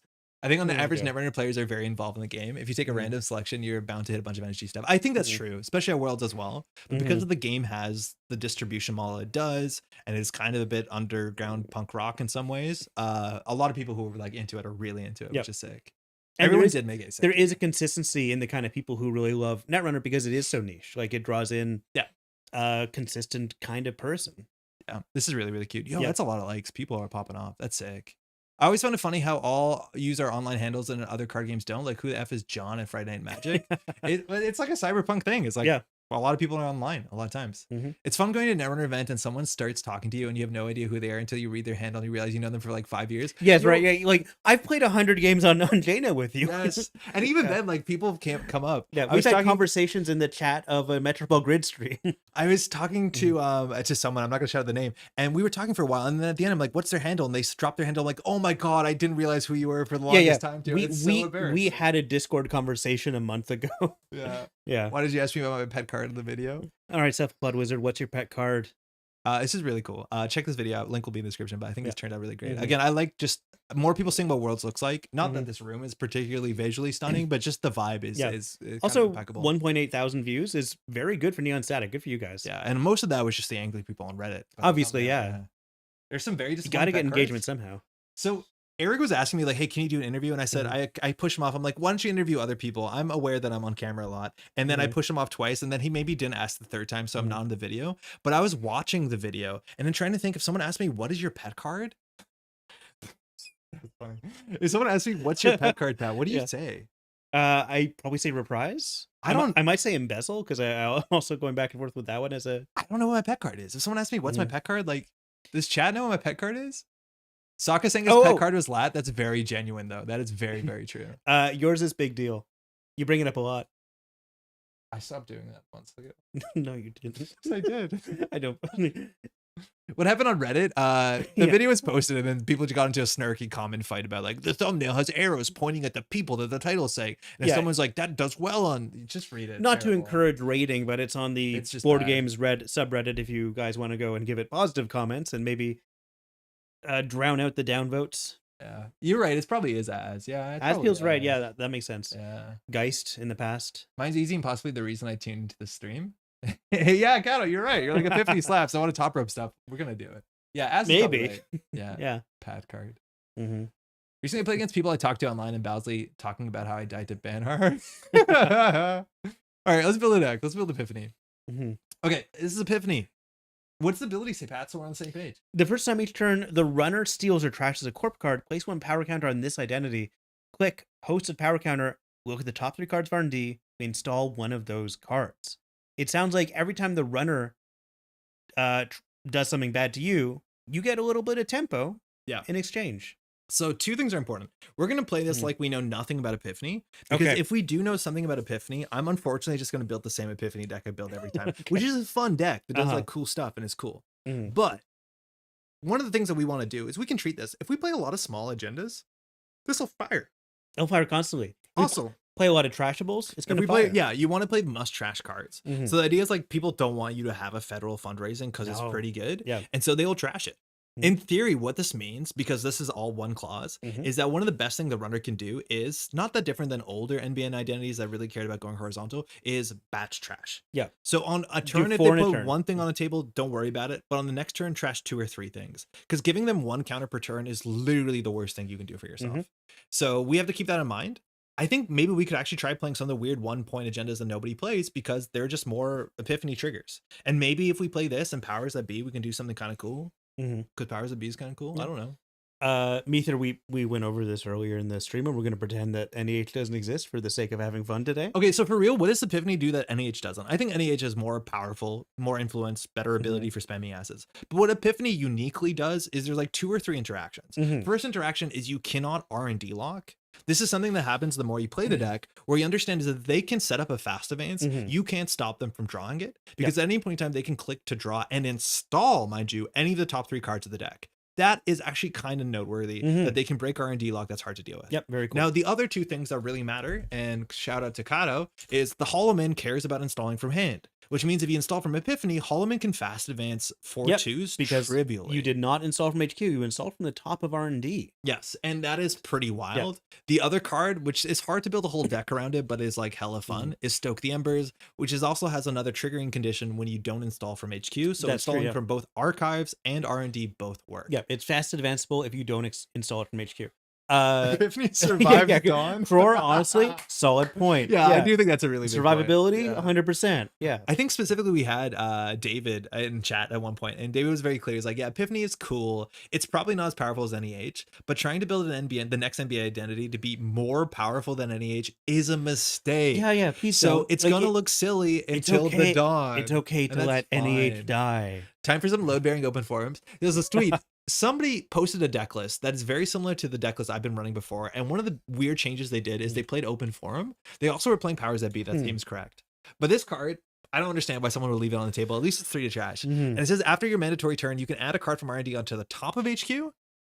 And so that you can set up your Epiphany trigger. Yeah. Now, I don't know how consistently we've needed Epiphany to fire for a deck to be good. More often than not, I think we're in a situation where we just hope the top 3 are good, or we know where the top 3 are because we're running federal fundraising, which I think overall is a better card. But who knows? Because no one knows what it does. Break my heart. Yeah, I'm sorry, Kat. Dawn will be okay, I think. Rotation will prove the haters wrong. Who knows? I was trying to use federal fund to balance coverage in Epiphany for econ with mixed success. Yeah. Like balanced coverage doesn't even show up that much, but you can actually just use balanced coverage the same way you use open forum. Like you can just look at the top card of R&D. The difference with open forum is that you can choose the card to go on top of R&D. Yeah. You also can do open forum into balanced coverage, and it's just like free real estate. Yep. Well, I don't know if we're gonna do it. It was very useful when I consistently draw the Stoke I wanted to Epiphany. Yeah. Yeah, that's true. Okay, so what's our agenda suite? We used to have Bologna, we don't have Bologna. So let's talk about the things that are inarguable, right? Yeah. So we're lots gonna of one-pointers. We're gonna do. I want to say lots. I would say maybe some. A couple. We're gonna do post-truth dividend. So what do you also find out playing Stoke the Embers is that Stoke the Embers is actually kind of hella awkward unless you have a way to capitalize on all of it. So just scoring out a Stoke the Embers and gaining 5 credits back on a Holo Man is kind of really nice. But the biggest thing is that after you finish this, you can place an advancement counter on an installed card. Yeah. Are you able to cascade that into multiple scores? Ideally, right? There's only 2 ways from my understanding to do that. First is get an advancement on a Vlad grid. And then later in the future, that works out for you. I've done that. I've played tempo Vlad grids and put them on the table. Vlad grid's a good place to host advanced counters. But the second one is name a fun card that you really like in yellow. I don't think any yellow cards are fun. Oh my god, no, that's not true. The big one with the dragon? Big trash cost. Big one with the dragon? It's named after a science fiction or a fantasy writer. Arella Salvatore? Yeah, because this works with Arella. Why would you put advancement counters on Arella? I just figured it out. I just figured it out. You can, because when you score a card, you put a new card there, and then you put the advancement counter on it. With 2 advancements on it. With 2 advancement counters on it. One from this one. I'm seeing it now. I've never read an Arella Salvatore card. It was nice to get. You got to watch that happen. You got to smell the wood burning. Yeah. Amaze, I don't know if we care about tags, like Mm-hmm. whatever. TPTB is always fun. What is TPTB? To put to pale? Yeah, wait, what? What To is put that? to bail? And you do that on a Sansan. Yeah, when Too you do good it to on the be true? Sansan, that's like the real combo. Oh, Mhm. the powers. Yeah, with the powers. Powers is really good. Mm. Because with powers. Oh, the powers that be.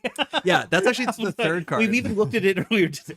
And this is the card that I did not Yeah, play that I okay. know. I should just look up the name of the person who did well at an AMT with Epiphany deck. Mhm. Because this is another thing that you can trigger before Stoke the Embers. So you can install a card from HQ Archives and get the advancement on that, Mhm. which is really, really great. So we can play this. I think this card seems really important.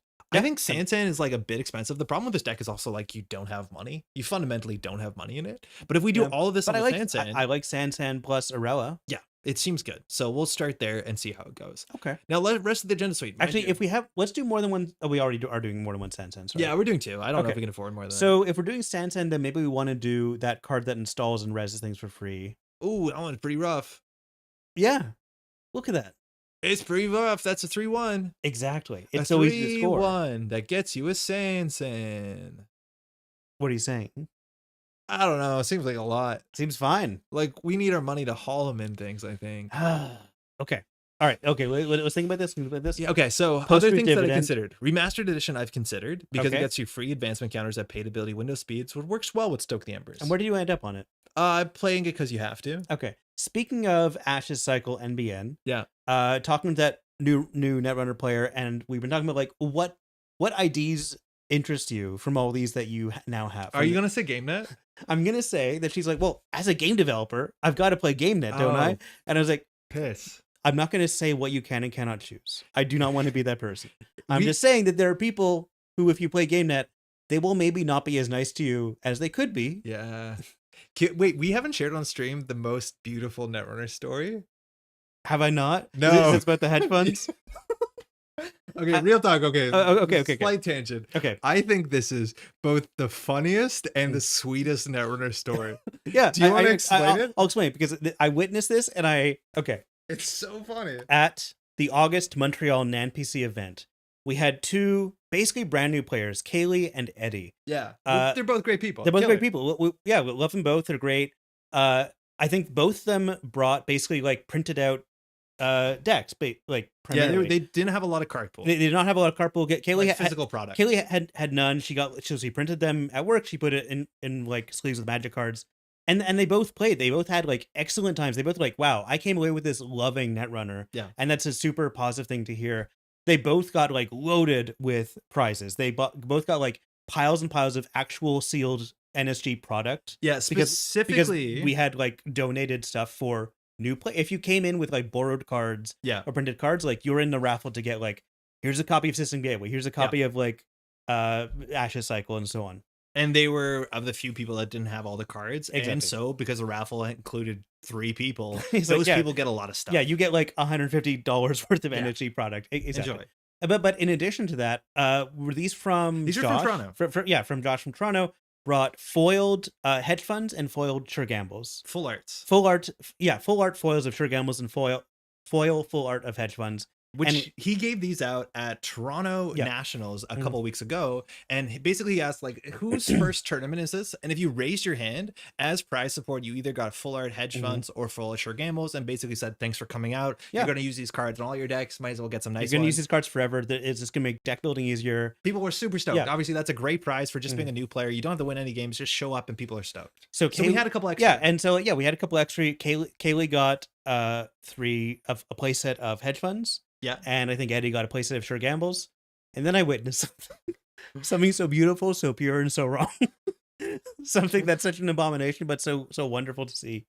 They were like looking at these cards and like, oh, well, you have different cards than I do. Let's trade. I will give you 1 sure gamble and you give me 1 of your hedge funds. And it's just like the funniest thing because it's genuinely the nicest thing ever. They had met, they'd become friends at this event, they'd bonded over their new love of Netrunner. All of the jaded players who've been playing for a while see somebody breaking up the 3 of a Corp card. Breaking up a playset. Which is like something that you probably shouldn't do because if the runner accesses HQ and then sees your 1 hedge fund and then runs again and sees another hedge fund, like you give out like 2% EV change. Yeah. And so us like jaded players really care about stuff. And so everyone watching like the nicest thing ever and then deciding we should not interrupt this because it is so damn sweet. It hurt so much not to interrupt it, but I'm so glad it like. And I'm so glad they did it. It was a test. It was a test of my soul and my spirit. Now I'm get to go to heaven. It's very, very funny. Yeah. But it was like the nicest thing. And then everyone's knee-jerk reaction was like, we can't let this happen. Yeah. The EV points. No, you can't stop it. No. Yeah. Oh, it was really, really cute. I'm glad they both had a great time. Yeah, of course. Corps don't need to play hedge fund nowadays. Can't say the thing with the runner deck is you can play 3 different alters. That's totally fine. The Corp deck, that's where like people get sweaty. Yeah. That's where I have a problem with my single signed Rashida. Yeah. Really should have gotten Scott to sign the other 2. I don't know. Really? Only one? Yeah, because it's his Rashida too. Yeah. Like, I didn't want to bother him. I'll only get 1 card signed. No, I should have gotten all 3. I had 2 Tetable Art Arts and a 3rd normal Tattoo Worlds because I switched my Corp deck at the airport and hurt my soul. Yeah, that really, really does hurt, especially because Tattoo Bola gets accessed constantly when it gets bounced. So they'll know if you have 2. We gave out singles instead of playsets in my local monthlies because there isn't enough NSG prize support to do monthly events and give our full playsets. So my locals are full of random singles. Yeah, it is what it is. That'll happen. All right, sorry, back to the deck. What were we doing? Beal. Epiphany. Beal's a 3/2. You can top rope it. It's like okay. Mm-hmm. I'm assuming getting a Beal to 5/3 is maybe possible. Does this mean that we should always play tomorrow's headline because it's tomorrow's headline? Because it's just a 3/2, but it does something. Yeah. Okay. Other things that are interesting. Think Tank just to be annoying. Slows a runner down. Not that we care about tags inherently. Okay.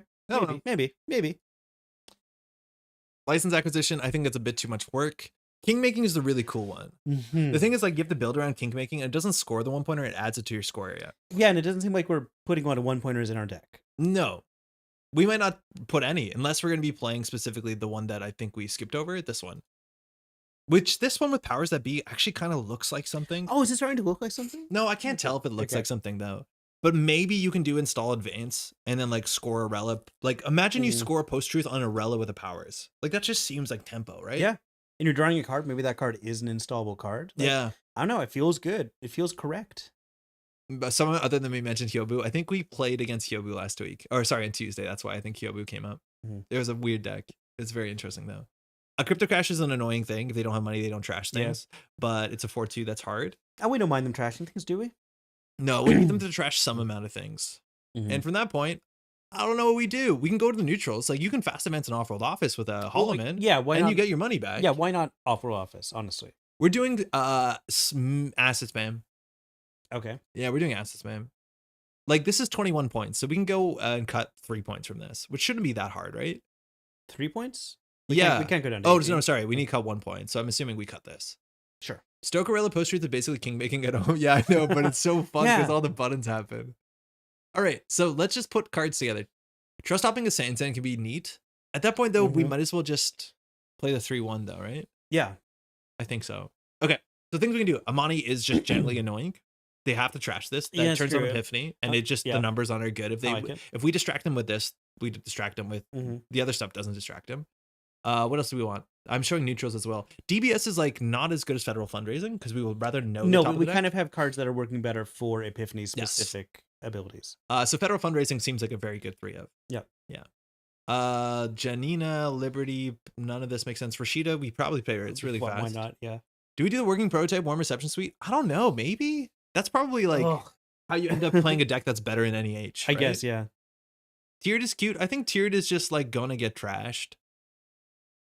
I don't know the proposition on tiered makes that much sense unless you put a lot of must trash assets on the table. But is the runner going to be running every turn? Like against this deck, they're being like, no, I'll save up for a turn and then run every 2 turns. Yeah.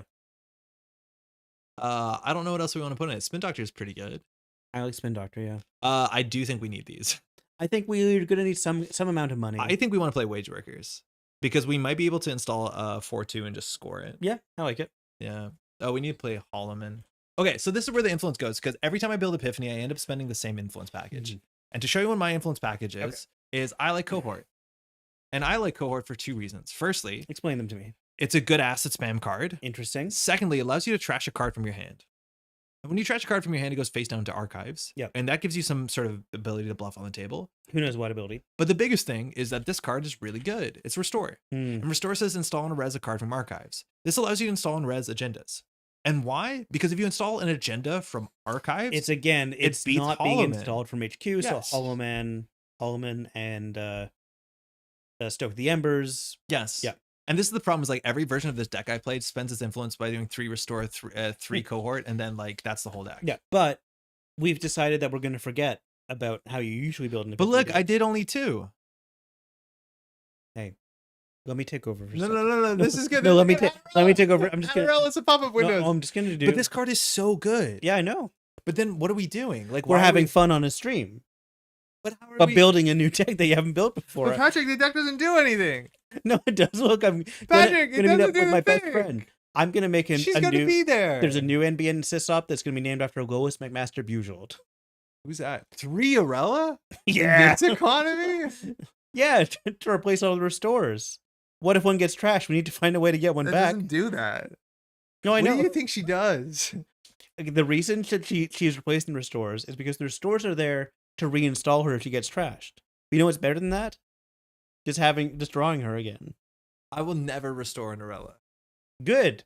Of course not, because we have 3 of them. Mindscaping says up the deck. Open Form says up at the top of the deck. It does, but like Cohort draws cards. Cohort's really good. It's economy. I don't know. 2 restore and 2 open form. We can try it. Let's just try it. Okay, yeah, let's take this out. Oh, I wouldn't take that out, but we can try it.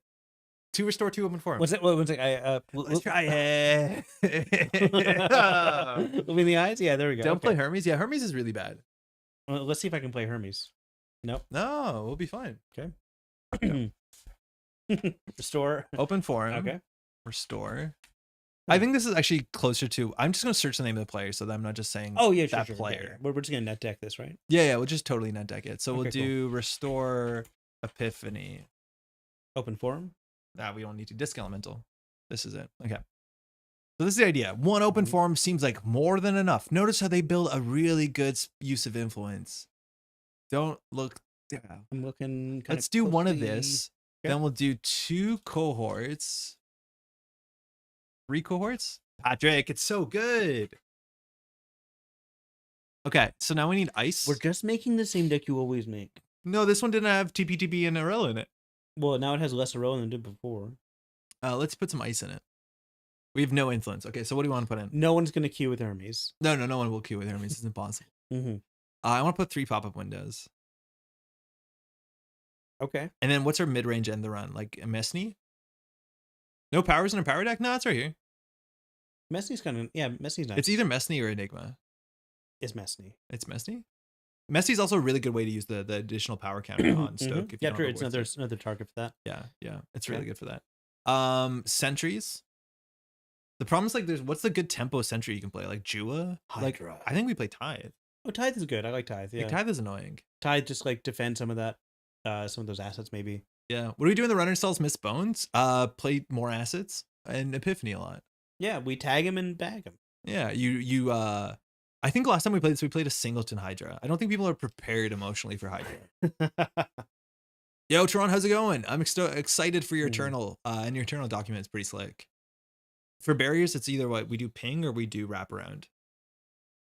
Why would we do ping? Why? Because it's annoying. They have to clear the deck. Yeah, it literally has a face check.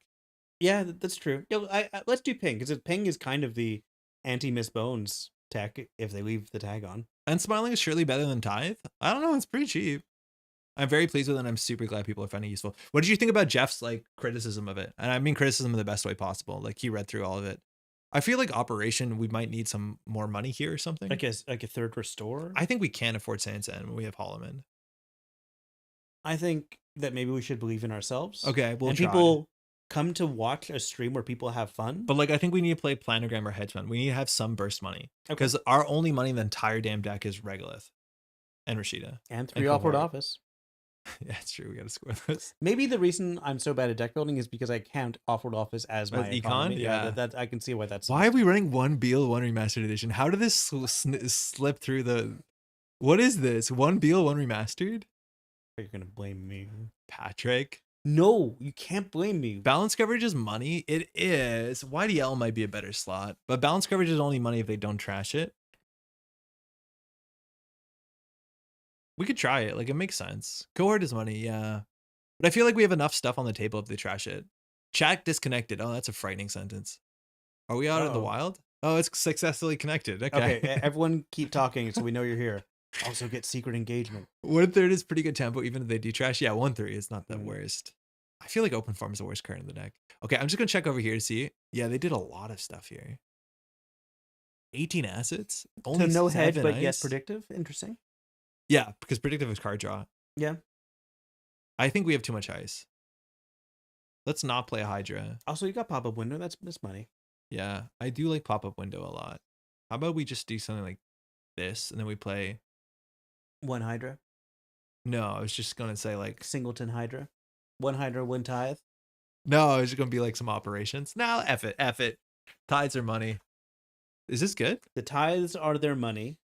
Loot box? That doesn't do anything.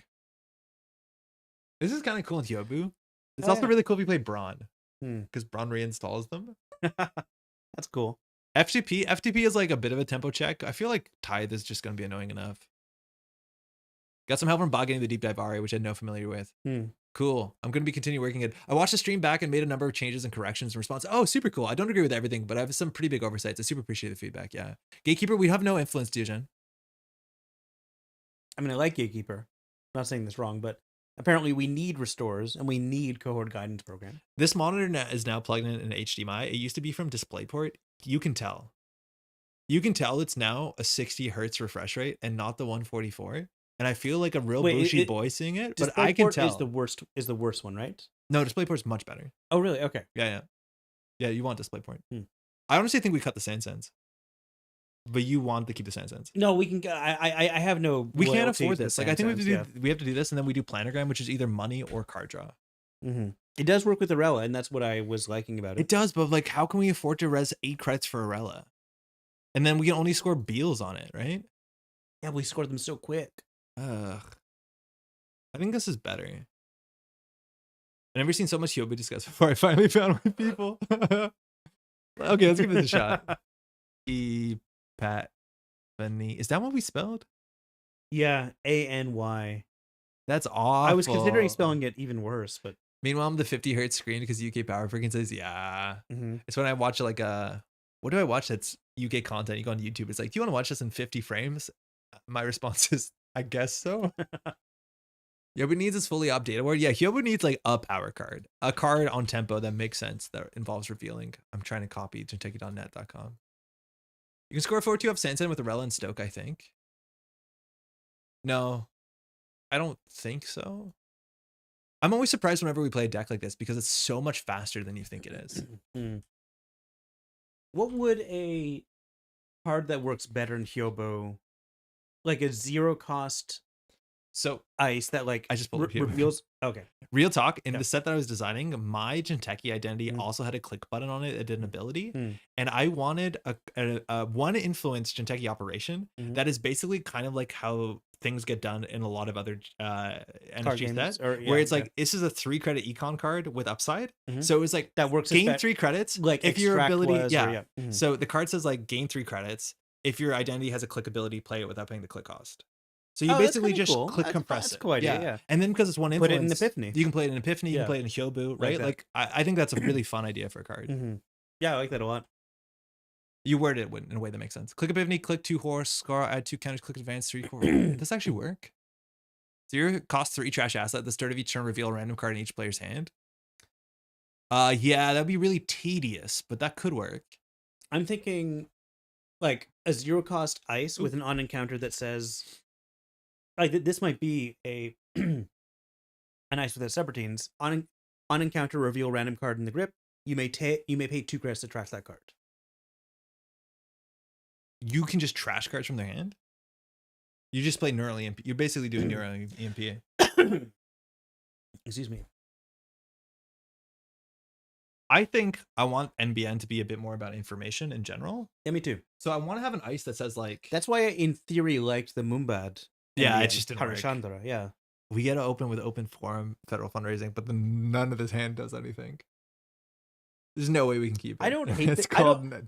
I don't know. Yeah. You know what? You're right. I think I just reinvented Kakugo. This is much better. Besides the bad parts. Kakugo. I think you need MirrorMorph wording. Take an action. Use that action only to use an ability on Dandy. Yeah, I think I've worked through the wording better than that. Oh, this got worse. Did we just score post-truth and rip it? And then discard a card at the end of turn? How about we hold 3 agendas in hand because Epiphany don't care. Right? Like we just do this and say, what are you gonna do? Trash a card and give us an ability? We're gonna click to install Spin Doctor. And that'll fix this. If the regolith doesn't survive, we are so mega cooked. But if they trash it, we get a counter on Epiphany. I know. Oh, no. Get Bernard? Yeah, No, there no, we go. That's why we have our load-bearing tithe. Run HQ. Excited to see his Hermes. Sorry, deck. Yeah. Oh, they might not trash anything. Maybe we have Epiphany armor. I think we do. I think we get this. Trick shot. Damn it. No. They're going to know more about our deck than we're going to. Which one do we want to keep? The one thing they didn't want to happen. I didn't steal and trash anything. So I guess they have to. No. No, they're leaving the regolith alive. That's good. That's good. That's not good. They were going to trash one of these. Yeah, so we can Epiphany from the top rope. Okay, so they're thinking with the Arson. So I'm assuming they have an SMC in hand. Or a Muse. I got triple Bernard across 3 turns earlier today. It was wild. That's not good for us. Well, that turn was really bad for us. It's fine. It's fine now. Crash the tithe with the pop-up window. Do we hit the button? No, we have regolith. Maybe we should just use regolith. But then are they gonna blow through? They're not gonna blow through the tithe. Confidence. Yeah, let's take the regolith. Because if they trash it, then we have regolith money. The regolith lived, yeah, but we wanted options because this hand stinks. They know the next card in R&D though. Yeah, trick shot's a bit wild. Like how much they get away with for 1 click is kind of absurd. Rego overinstall. I don't think we need to overinstall this turn because I'm not sure if he's going to face check into the tithe. If he does, tithe is actually relatively annoying for Arsana. The problem is like he can also steal 5. Fuck. Shit. It's okay. We res tithe. I thought this was a real ice. No, ask for action. Ask for action. I do ask for action? Yeah, I should. Think how much worse it'd be if he ran HQ 3 times for 1 click with Peaches showing. I know. This actually might happen. We have to really hope that he finds the pop-up window. Okay. I remember Jay's drop hole was about 50-50 in T-shot ban. It'll get banned eventually. Might get dived here? I don't know. He knows the top card of the deck. Yeah, once he puts 2 Trojans on it, we can overinstall it. So he's going to Fazarum a tithe or just Eka it? Either way, we're happy. Well, besides the 9 credits. Yeah, we're fine. So what do you break this for? 1 credit? That's not a problem. Loser. Okay. Yeah, we're doomed. We're doomed. Okay. That's fine. That's fine. Get a counter on our ID. Fool. You gotta stop insulting the opponent. I think that goes against TOS. Hey, TOC. I am the TOS. No. Yes. Yeah, this is bad for us. Calling someone a fool is an insult. It's like, hey, how's it going, fool? I felt so weird. I felt like I cringed. Felt bad. That was the most powerful cringe I've ever felt directed inwards. We love ID counters. Luckily, we only get 1 a turn. Yeah. This is bad because now we're in deep dive. No, I'm what? Why? Why would you do that 3 times? You know half our hand. You can't expect us to have this. Why do you think we're holding 5 points? This doesn't make sense. Why are you bullying us? What the heck? And it works? That was a 50-50. Why are you running HQ? You made that run. Thanks, Eric. He knows this card. Why did that happen to us? No, this is to prove we're not being sniped because they don't. That's when you're right. Oh, yeah. Yeah. Yeah. Fuck. We're at 5 points. It's turn 2. Epiphany. My neighbors are probably not happy with me at this point. It's been like. Sorry, Maddie? Yeah, we are pretty loud. We're just a little bit upset. We're gonna like wrap this up in a few minutes. Don't worry. Runner's acting, yeah. Maddie's hearing us through her noise canceling headphones. Oh, so they summoned it for the coalescence. It actually gives us a window to trash the tithe, I guess. But Epiphany is now kind of trash. Do you want to just look at the top? Like, let's just do buttons. I mean, might as well. You just press the button. Let's just hit the button. Oh, fuck. We shouldn't have hit the button, Patrick. Patrick, the button was really bad. No, okay. We install the post-truth. Post-truth. We can't score it. We can't score it. I'm aware of what we can and can't do. Get that out of the game. Our second tithe is going to be important. Okay.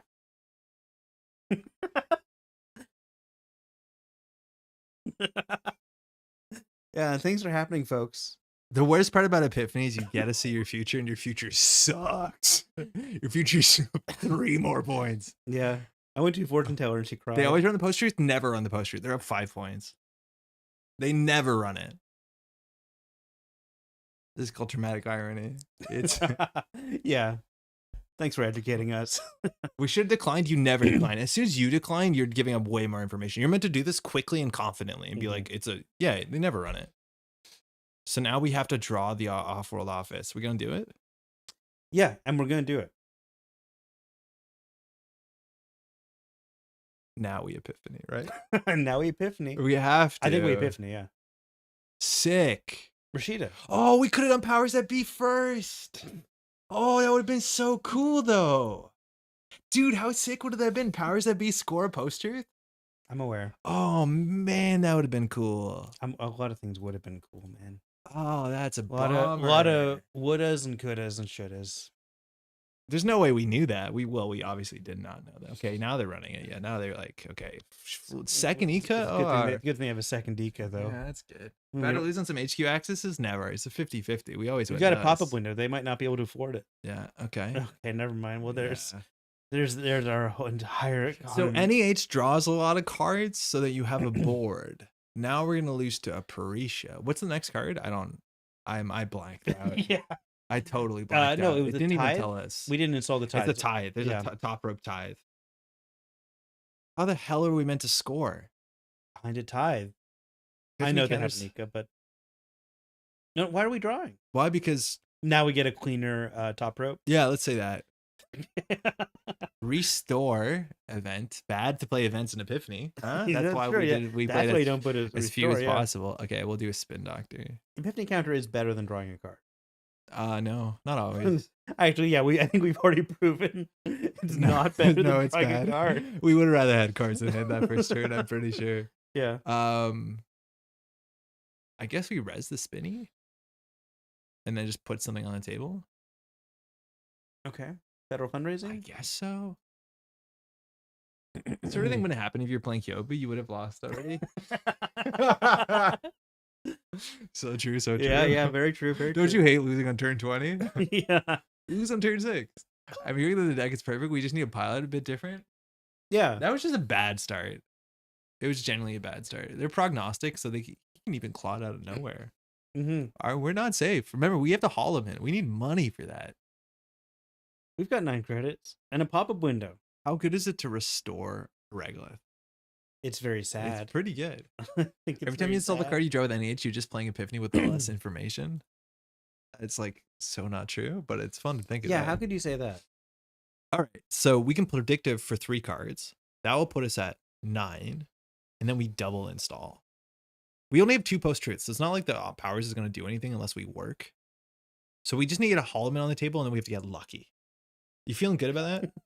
We just need to get a Holo Man on the table, and then we have to get great. lucky. I love that. Holo Man on, okay. But now all we have to do is get lucky. Yeah. I don't know why we're playing this card. What do we discard? Well, in theory, this card actually does something. We can discard if we have a Holo Man. an agenda because we have a spin doctor. So, yeah, okay. You know, we might need to. How do we rest Sansan when we scored regular? But that's why we cut the Sansans. I understood that this was going to happen. I mean, that's pretty direct. Do we just get out of this game? This technically violates game theory. We're not allowed to. I think it does. Like we're intentionally playing badly. No, that doesn't make sense. We can't do that.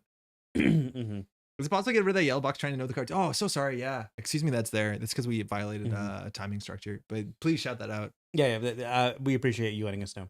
Also, I need to highlight more cards.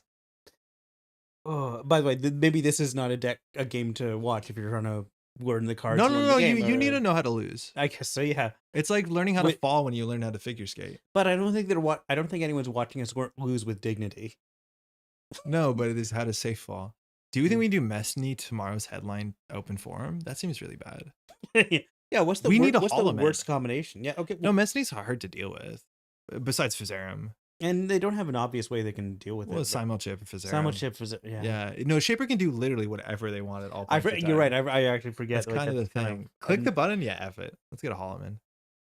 Or not. Well, the spin doctor will give us a Holo Man. I think we go for the Regolith and we ice it and force him to like do something about it. I like that with a Messney. Yeah. and then just click for a credit. Oh, now let's put this on the table. Yeah, sure. Yeah, Holo Man next turn for sure. Oh yeah, 100%. And then we will be able to afford it Mm-hmm. and score a 3/2 that does nothing. Yeah. No clear plan? Yeah, now you just spam. Boy. Now you just got to keep your opponent busy. Now our opponent doesn't actually have to do anything here. Like we're on 1 point on 9 credits. Anyone read any good books? I'm going to hide that. I don't like these. I don't know why these are default, but I'm glad that there's updating to change. Nice. Cool. We could have a real remote. It's hard to do a real remote when you only have 9 credits. The best we can do is like tithe Mesty and be annoying about it. Mm-hmm. But like at this point, we'll get deep dove sooner than later. Okay. They're doing this preemptively. I think just coalescent. They're drawing before you commit to the card. I'm not sure how you feel about that. Because you can still install the card from hand, but then you'd rather have not drawn it. You don't want to install the card that you would have been searching for. That being said, this gives you more information yeah, before you commit. So it's like it's really weird. I'm about done with Oathbringer, late to the party. What is Oathbringer? Yeah, I'm not sure I recognize that off the top of my head. Is that a book? Is that the friend who owns that leader game and they come to your house? They're the Oathbringer? You know what I'm saying? That's really bad. You know what I'm saying? It's just hard slap vantaling this? Not even during a run. Okay, so we res for 5. He might lose 3, but also will be bankrupt. What world do we want to live in? In a world where we're bankrupt. What a sad question. We can decide our fate. We can potentially possess a revolutionary imagination that lets us imagine a better world. I'm going to hit this button because it makes us do something. Okay. Thinking. Okay, now we have to res because the Peach Shaw. Okay. Oh, Stormlight, right. Oh my god. Wait, how did that happen? Oh, with Prognostic? I was going to say that he's going to get through this and not have enough money to trash Regolith, but with the Cubone, he can. Yeah, there we go. Yeah. No, we can. He can trash. Yeah. I've only read one Brandon Sanderson, I think, and it is Tress of the Emerald Sea, or Emerald Ocean, and I did not like that book until maybe 3/4 of the way through, and at the end I realized I loved it the whole time. That's kind of how I feel about that book. If he trashes, he has 1 credit? Why 1 credit? And we got 2 counters, so... Why 1 credit? Oh, because he had 2. Yeah. Right. Yeah, and I also realized this is really funny. This is a click list 2 credits. Build your own magnum opus. Uh-huh. I'm not sure what puzzle I arrived at. Bloody money. It's been really bad out here. Mm-hmm. We're playing Epiphany and our start has been bad. I don't know why our opponent like tunneled us out of HQ like that. Mm-hmm. That was really weird. But speaking of Lois Bujold, I finally read the last book I hadn't read in her Five Gods series, which is I think my favorite fantasy series of all time. First 2 novels, Curse of Chalion, Paladin of Souls, 1-2 punch of my favorite fantasy novels ever, easily. And the third novel, Hallowed Hunt, I'd heard was not good, and I'd heard was like her least favorite book she's written, and maybe that's like apocryphal, but I finally read it, and it is kind of like her writing, but a bit sloppier. It's like the only one that's not necessary to read. But I'm glad I have a more complete image of her oeuvre. It doesn't look good heart. I think we need to trash this. So we know there's a ping coming up. We can open with a Spin Doctor, draw 2, install a ping on top of this, hopefully install something we draw. So we're drawing 2 in order to like get through the... We just need more cards. Yeah. Fuck. That's what our open form will fix. Wait, you can just score this with Epiphany, right? When you score this agenda, when you install this agenda from the top of the rope, you gain 2 credits and place 1 advancement.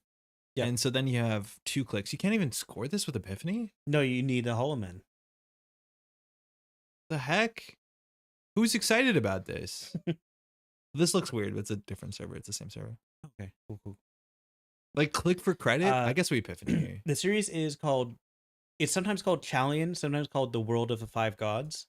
Curse of Chalion is the first one. I love that book. It's a cozy book, in my estimation. Not a lot of people think so, because it does... The main character does have, like, a awful stomach cramp for literally the last 50% of the book. But I really love it. It's a book that makes me feel good. And she, like, invented this world in which it's possible to ask questions about free will and come up with a different answer than it does in our world. But like, I think that's the main thing about that first book. Like, it's never like overt, but at the end, you're kind of wondering, does free will exist in this world? And the answer is kind of interesting. But also just like, it's friendly. Yeah. This is how we lose. Oh, cool. No, it isn't. We Res Pop Win. This is how we make money, actually. This is how we lose the game. Anyway, Paladin of Souls, the sequel, follows directly after it, featuring a side character from the first book. And I think Paladin of Souls is even better, but it requires reading Curse of Chalian at a time. You're saying Paladin? Paladin of Souls. But then you're saying Chalian. Chalian is the area in which these books take place, the region. It's kind of based on medieval Spain, and it was like based on like historical actions that occurred there. But I love that world so much. So we're probably gonna lose here. How High We Go in the Dark, is that the book about the roller coaster that kills people? I call that my Roller Coaster Tycoon save file. I was gonna say there's no way that this gets hushed, and our pop up window That is got the hushed. meanest thing I've ever seen. Why is this happening to us? I didn't want to say because you're talking. I'm like, I swear to God, this is gonna get hushed, right? Someone's gonna hush a pop up window.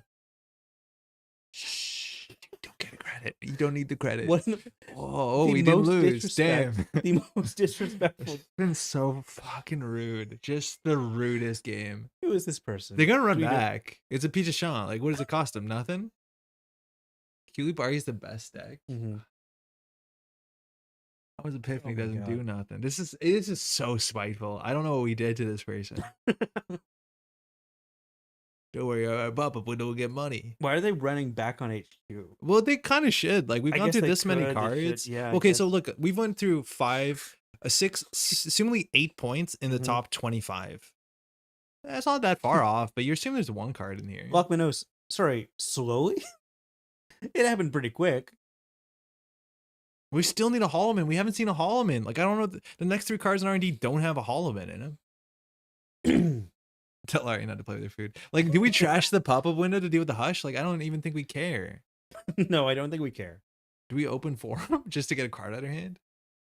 Yeah, maybe. I don't think we can afford to res this. And like the one turn we put something in our remote server and they don't run, it's like this. Should have been a pop Epiphany for the Holo. I think, yeah, but we can't even follow the Epiphany, right? Like, I think genuinely here we have to restore Regolith. Like, no joke, we have to restore Regolith to get back in the game. Okay. Yeah, I don't. Fuck, we Oh knew my we were. God. We knew that. We knew that. That was on us. We knew that was gonna happen. Okay. Cool. Like, this game's gonna be over. And How that's High We fine. Go in the Dark, and then add that to my my pile. Wow, to that look was at. game 3 credits. Yeah, because we read. Yeah, but now, for it's free, here. and But now it's here. But now it's here. Now it's here. Now it's now here. it's It's here, on now the board, here, it's on the board, here, it's on the board. Yeah, it's on the board. Next turn, if they don't steal the agenda, we click it 3 times, and then the next turn, if they don't steal an agenda, Yeah, we'll click it. we can like maybe we can find a maybe Holo even Man. play- We'll play- spin Doctor. play a Hope, game. hope for a Holo Man. Do we have 3 Hallman? 2? Ooh, that's a good question. Actually, we should be on 3. That's a problem. We're not on What if we 3. had none? No, we're on 3. We're on 3. We're on 3. We're on 3. We're on 3. We're on 3. They're in the bottom 23. They're bottom 23. They're just Yeah. down there somewhere. Mhm. Bottom 20. Bottom 20. Because we know the next 2 okay. cards. Okay. I'm also reading Kim Stanley Robinson's What is the worst thing that could happen to us? That's not that bad so far. Years of Salt and Spice. It's pretty cool. It's also like one of the longest books I've read in several years. So it's gonna take me a while to finish that. I'm so sorry you're having a conversation about books and I'm not engaging at all because I'm slowly dying. I know. Oh, this is fine. Yeah, the fools, they moved it off a pop-up window. It kind of sucks that we can't really do anything fun with ping, of course. Years of Rice and Salt, thank you. We know the top card of R&D, right? You tell me. I'm man. assuming we do. I'm talking I'm about assuming we know what this is. alternate history where Europe is wiped out by the Black Death. What are we doing? I am Tom. Back let's- recommendations. I'd like to recommend the 3D book, 1000 X Resist, to everyone in chat. 3D book. Yeah. Have every image is 1,000 Yeah. words. This one has a lot of them. I am Tom. Let's meet up in a year after we both finished it. Oh, super! Now read the Lord of the Rings books. Cool. You've read the Lord of the Rings books now. Not all of them. No. Okay. Yeah. 1000 Times Resist is a great game. It's like the kind of story that Like even the elevator pitch of the story would win a Nebula Award just on its own. It also does seem like a Netrunner ass game. Oh, it's a Netrunner-esque game. Yeah. Like the upcoming sets will feature a plethora of 1000 times resist references. What do we do here? Hey, Jam. We're not doing great. No, we're doing really bad. Emotionally, very, very low point. Yeah. I think we just take 9 and we throw out an agenda. We haven't got deep dove yet. I don't think I can recommend 1000 times resist to everyone. I think it is emotionally a wrecking ball. It's not. It doesn't make me feel happy, but it is the kind of game that I will think about forever, and I'm very glad I played. And we can restore the Stoke back to win, maybe. What's a 3D book? It's a video game. Lucille is just using some creative poetry. I played it on Switch. I think this deck would have been better if you had restores. Honestly, Joe, the restores have been the best part of the deck. And I'm not even joking. Like the fact here that we can restore a Spin Doctor or a Stoke, well, not Spin Doctor exactly, or the Regolith that gave us the 15 cards, like all that's good. There's no gameplay, only reading. There's a game in it. I mean, legally, there's a game, right? There is. You make decisions. There is a game in it, You and experience I it. think Lucille and I can debate on the actual game of the game. Like there's QTEs and you shoot people in the head, right? There's no gunplay. There's no gunplay. No. There's gun. Oh, okay, I'm good. Yeah, there's a gun. Yeah, there's a gun. Hyperion is one of my favorite sci-fi books ever. I've never read any of the sequels, partly because Dan Simmons, like, I think went way off the deep end about 10 years ago. But also, like, I think Hyperion has one of the best endings of any novel ever. And I don't want to read a sequel that picks up where it leaves off. It's not a walking simulator. 1000 extra resist. It's like a narrative. No, I think it might fit into the broad category called walking simulator. But you're not just looking at things poking it. No, that's almost all you're doing. Would you call the Don't Blink game a walking simulator? No. It's like that, Okay. I imagine. I don't. You experience a story because your character's in it. I don't think that has to do with being a walking. Well, simulator. walking simulator is more about environment than it is about. Yeah, I mean generally, yeah, but it's also about like kind of moving relatively slowly and being forced to before your eyes. Yeah, that game's sick. No, I don't think it does. Like, I mean, yes, technically it ends on the cliffhanger, but I think the fact that Hyperion ends unfinished profoundly is completely in theme with everything else the book has been talking. The book is like 6 people tell their unfinished stories. There's a poet who is like working on a poem that they haven't finished, named after another poem that's famously not finished. What's happening here? Do you have any idea what's on top of the deck? Because I feel like we should know. It's Holo Man at this point. No, I don't think it works like that. I don't think we know what's on top. I'm just gonna assume we don't know what's on top of the deck. Sorry.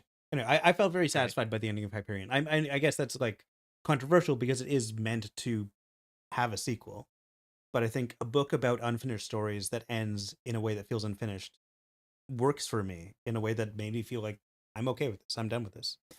Ron, nice try. I want to see the end of this, but I just want to play more Epiphany. I don't think I'll play Eternal tonight. Appreciate the offer. Animorphs is my favorite series that ends without ending in a satisfying way. How do the Animorphs end? Someone. Why was the hush move? I mean, I don't want to spoil things for everyone. I'm pretty sure. Does everyone just get stuck as a hawk? I think Tobias dies. Oh crap!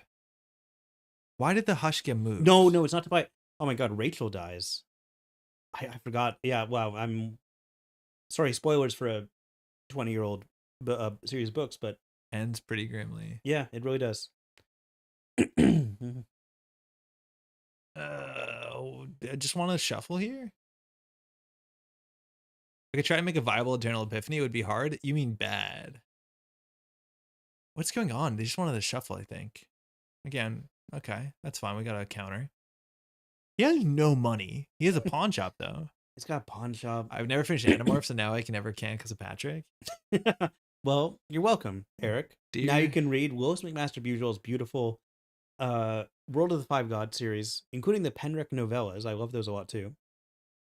How are we so full of agendas? How are we meant to win? All of our agendas are in the top 15 cards. What's happening? Where's the Holo Man? Where's that guy? He's meant to be everywhere. Where's our guy? This sucks. I'm gonna put Papa Window in R&D and pretend the points. Oh, that's are true. in Yeah, there. the very end is like, well, there's another battle and they fly off and that's it. You're just saying that, right? No, that's what I Lucille wish set me it up. told me what the next cards were. I totally forget. I think it's a Rashida and another planogram. Yeah, Animorphs is like a 45 book series. I was really into Goosebumps myself as me well. too. I used to do math with Goosebumps titles. What's that mean? Like I knew what series number each Goosebumps title was associated with. My parents could say like 7. I mean, I don't remember now. That's Why not? probably Monster Blood or something. No, Monster Blood is number 1, I think. You're not talking about the choose your owns. You're talking about like the main line. Right. The Choose Your Owns are separate, although I did love those Yeah, too. I did like those a lot. Tell me 43. What? I don't know. No, you say the number 43. 43. The Beast from the East. My favorite Goosebumps book. Why? It's the only one that ever scared me.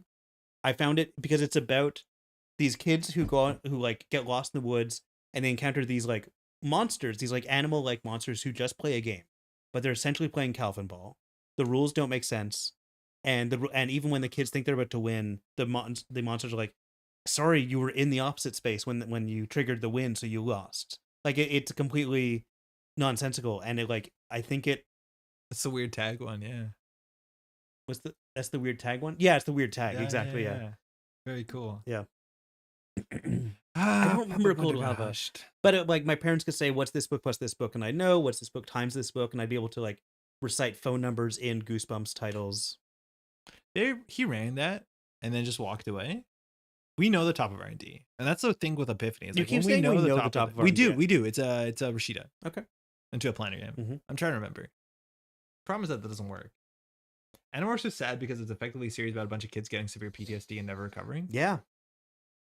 Do you think they intended that to be the case, or they just I don't think so. I don't think that's what K.A. Applegate was intending from the beginning. Yeah. And funny, like I think you do like a literary criticism essay on it. Like Tobias being transformed into a hawk permanently is an expression of him facing a traumatic event and not being able to recover from it. Yeah. I don't think that's her intention, but I think you can read it that way, and it like kind of works. What's going on? I don't know, man. Draw 3. Just want a Holo Man. The deck doesn't do anything. We're not even going to win. Even if we unless draw you a have Holo Man, there's no way we Holo could possibly Man. win. But the fact that we still have not drawn a Holo Man is profoundly funny. I think everyone is enjoying watching this. We're going to score our first point next turn unless our opponent pulls Clot. If our opponent pulls Clot, I'm going to throw the computer into the ocean. Well, see, I actually forgot about those, so thank you. Yeah, you're okay. You're probably right. Man, kids are into dark stuff. Kids Or are into the dark ear stuff. slut aliens? Eric, what the hell? What are you talking I about? think Eric meant to say ear slug. Oh. Why does your autocorrect go that way? Yeah, Eric. Every time I've seen K.E. Applegate write about writing Animorphs, I bet that she meant that. Yeah, you know, I probably wasn't giving her enough credit. That may not be What fair. did I just read, Eric? Yeah. Run Do Click is pretty cool. Yeah, though. the ear sluts are called yerks. And then the ones with knives on their arms that are used as living weapons are the Hork-Bajir. See, what's sad is this is the worst way to lose this game on turn 14. Like, just a run on HQ while we're holding 6 points. Like, it's just the saddest way. Like, the game just ends in a whimper. Single axis, game over, Yeah. 1 points to 7. Yeah, I know, man. I know. This die, they'll cost you at least 3 credits. The Hork-Bajir Chronicles is a story about cycles of imperialism and oppression. It's one of my favorite works. Actually, the Hork-Bajir Chronicles is still one of my favorite books that I still think about regularly. And that's a great point. And I really wasn't giving her a fair shake just then. That's Applegate too? Yeah, that was unfair of me. I also love the one where they go back in time and become dinosaurs. But that's mostly because that one was fun. I like the fantasy of becoming dinosaurs. Yeah, I really like dinosaurs. Yeah, it's over. What the hell? That game sucked. Hey, GG. Thanks to the game. For certain quantities of GG. That was terrible. Yeah, it was. Beast from the East scared the out of me as well, but I There don't we believe you that it was the title. I remember the cover. The title, the cover was iconic too. Yeah. Wish I kept In the Groove. Wow. Yeah, that card's ambitious. I remember what was their Andalite's name? And he loves cinnamon rolls. I don't know what you're talking about. Sorry, man. I checked out of this game and I'm not being a good co-host right now, and I'm sorry. Axe. Hmm. Ooh, 5 juice.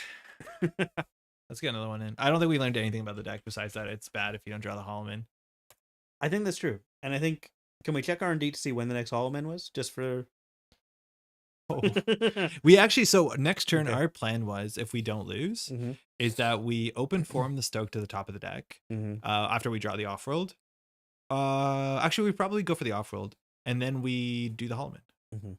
I think there's actually a chance we have enough clicks to actually score 4 points next turn. Like, this is the idea, okay? So let's just, can we start a turn? How many Holo Man? All of them. This doesn't work, does it? Okay, so this is what our turn is, okay? Let's just do it manually.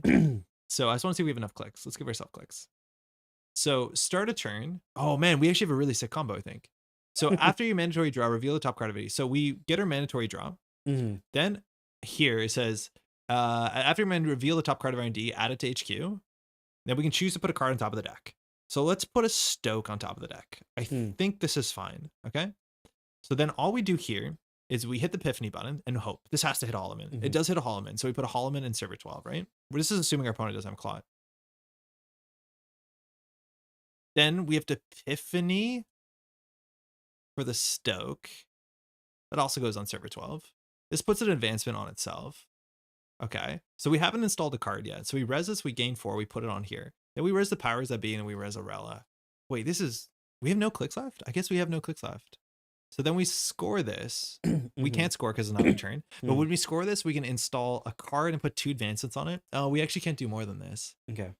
Hey, Gaming Rush, I had a Clot on standby for Q-Loop. Yeah, okay, great. So we should have conceded 10 turns ago. Yeah, I think so. You need to do it with Stoke. Yeah, with Stoke, we need to do this to get the advancement. But if we score this, in theory, we can do powers that brings back another thing. Sorry, no, it was a brutal game. On turn 2, when we lost 5 points, the game was basically over. We couldn't really do anything.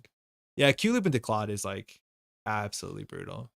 And it's not only Q-Loop into Clot, it's like Q-Loop into Muse or to SMC or whatever it is. Like it's very hard to deal with it. The hush on the pop-up window. It's just bullying. It's just so mean. We got so Why do you do that to us? Yeah, money was a problem though. Yep. Thanks for the game though, regardless. But you can watch the replay. It was absolutely horrendous on our side. Yeah, we had a rough time. I disassociated.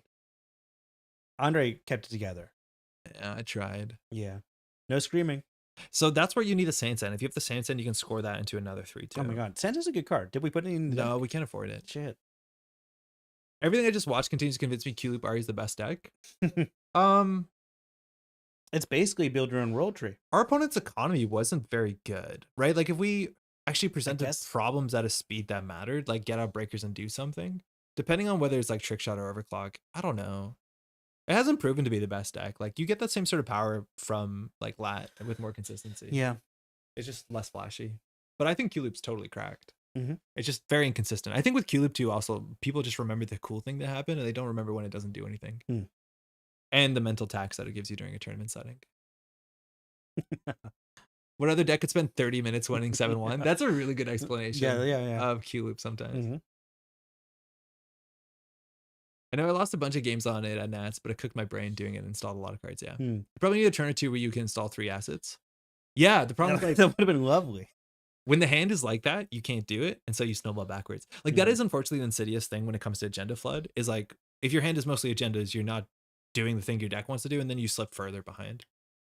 So like sometimes just putting the agendas on the table and saying like you're not going to run it is okay, but with 4/2s we can't really do it without Witch Workers or Cohort. We're going for huge Arella powers, whatever play. We should have been calibration testing. You know, Cohort, you might be right that Cali testing is a bit more feasible than Sansan, because we can always get it back with powers. That's true. It's a good word. Good powers. Simulation reset. I don't know. Sim doesn't do anything. Steve. Is the only Steve around right now the Banhart Steve? I think so. Yeah. Which is going to be an issue because we're not going to be good at keeping Steve out of HQ. But a lot of the Banhart Steve decks don't run, what's it called? Miss Bones. Bones. Yeah, they just don't. So this hand's not great. Yeah, we still want to tax them a little bit with ice. Wait, Yeah, just getting like it'll get E shut down at some point, but like getting a mess in chest on HQ is genuinely annoying. Yeah. Why is this deck like this? All right, well, install Rashida, install Regolith. This is install the cost Regolith. also of running the 1/2s. It's like you just have more agendas and more agendas. I'm gonna install the Spin Doctor. Hey man, don't blame the 1/2s. They're not in this hand. So Steve sometimes doesn't run on turn 1 because you need 2 cards in HQ to be good, or sorry, in your archives to be good. Sorry, your heap. We'll get there. Yeah, it's true. Gotta Otherwise, you're play a wasting couple of short value. gambles. Mm-hmm. And very important to know, if you do something like Dirty Laundry HQ, the event is not on your heap until the run finishes. Okay, this looks like Banhart, Steve. Okay, RD. good. Here, you should always go HQ first, but there's a chance that they want to get another card in heap. But on turn 1, you're expecting to be always one agenda in HQ after a play like this. But R&D almost, well, it's full random, right? But we're like, the relief we get when that comes on R&D and not to HQ. Yeah, no, I hear you. I agree. Like turn 1, you should run HQ if it's open, Mm-hmm. if it makes sense for your deck. The knee chip hitting the coder, so now the runs get money. Wow, we got a good start here though. Yeah, this is good. They didn't add Epiphany, so we need an ice. We want to do all centrals to turn on Zenith. Yes, absolutely. HQ for Messney? Yeah, they go on. We really want to do all centrals? I guess running archives is a Paragon and Zenith. Like, it's pretty good. I think all centrals is fine. Yeah, and like, Papa Window's pretty good for it. Like, it's a weird trade for both players. Yeah. But like, successful runs in this deck are now really good. It's a credit, a scry, and a card draw. And you do the scry before the card draw in most cases, so that you know what you're drawing into. Yeah, I love the Paragons in each chip. Yeah, Zenith chip feels really good. It's just very expensive. It feels to play it, but like, man. It can pay off in this kind of deck. Yeah, this is definitely Banhart. The deck only has 2 Banharts too. So if he went down to 0 cards in hand, which means that there's a chance the second Banhart doesn't show up. Like, the Banhart is obviously not on the opening hand. Yeah. You hard mulligan for Banhart, usually. No, you hard mulligan for pressure. That's often, I know what Kik I've read in Bridgman is you just want to get pressure. Okay. We just need something to be trashed, because obviously if we don't find a Holo Man, we don't have Epiphany. That's true. We're not playing our deck if we don't get things trashed. Yeah, we need something to be destroyed. So we're just going to put things on the table. Your energy is so positive right now, and I just want to acknowledge that. I haven't failed yet. We're doing fine. You know, I shouldn't say anything. You broke down. You there, totally good. Okay, he'll be happy to trash Rashida, and this is where you should start batch trashing. Absolutely, yeah. It gives a counter. We want a counter. You definitely trash Rashida for a counter. It's just a counter. Give us a counter. Your Paragon, everything has a trash cost reduced by 1 once a turn. That stuff is so cheap. They're basically giving it away. That was a free Rashida. This probably gets trashed. Free federal fundraising. Yeah, might as well. Maybe this is the turn that we don't put 3 out. This won't even give us a counter. No. We need to get these agendas out of HQ. No, we don't. Yeah, we do. I mean, we do. The deck is on like 1 inside job, sometimes 2 boomerangs, 2 inside jobs. A lot of times you want to run more than 1 O's because it doesn't work with Steve. It's not an inside job? Sometimes they're on 1 or 2. Okay. But boomerang also shows up. I guess the version that I net decked and then adjusted, I don't think started with inside job. Ooh. Well. Attitude adjustment? Yeah, the version that Disc was playing was on 1 of them. We're not. Sorry for your money. I think attitude adjustment's okay. Having abilities that shuffle R&D sometimes with Epiphany is like a bit weird. This turn they run, they won't run next turn. Yeah. Paragon and Career Fair. Papa Window's fucking stop. It's okay, we have Epiphany. We'll get a chunky piece of ice. No, we just need to get the money off of this. Okay. Yeah, load bearing Regulus is exactly it. So our best case scenario is that we top deck a Holo Man, and even then, the problem is like when you top deck a Holo Man, you can't score. Why are you invoking the top deck Holo Man when you know that Holo Man rejects us? I know. We plead for Holo Man. Holo Man says no. Maybe this is a problem about attaching so much of your game plan to 1 card. We look up to Holo Man and say, "Save us." Holo Man spits. He's gonna trash runs. Oh wow, checking the powers. I guess he's gonna trash the Regolith after. You don't need to trash this. We're not throwing Discord out. You definitely need to deal with the Regolith. So if you're trashing this, you're trashing both. Because this is much more important than this. Yeah. On this board state. Yeah, if we get 6 more credits, then we're rolling. If you ever restore, you install Holo and discard the Stoke. Yeah, over 2 turns though, right? It's hard. Oh wow. Okay. I guess we get a Regolith. Yeah, I'll take it.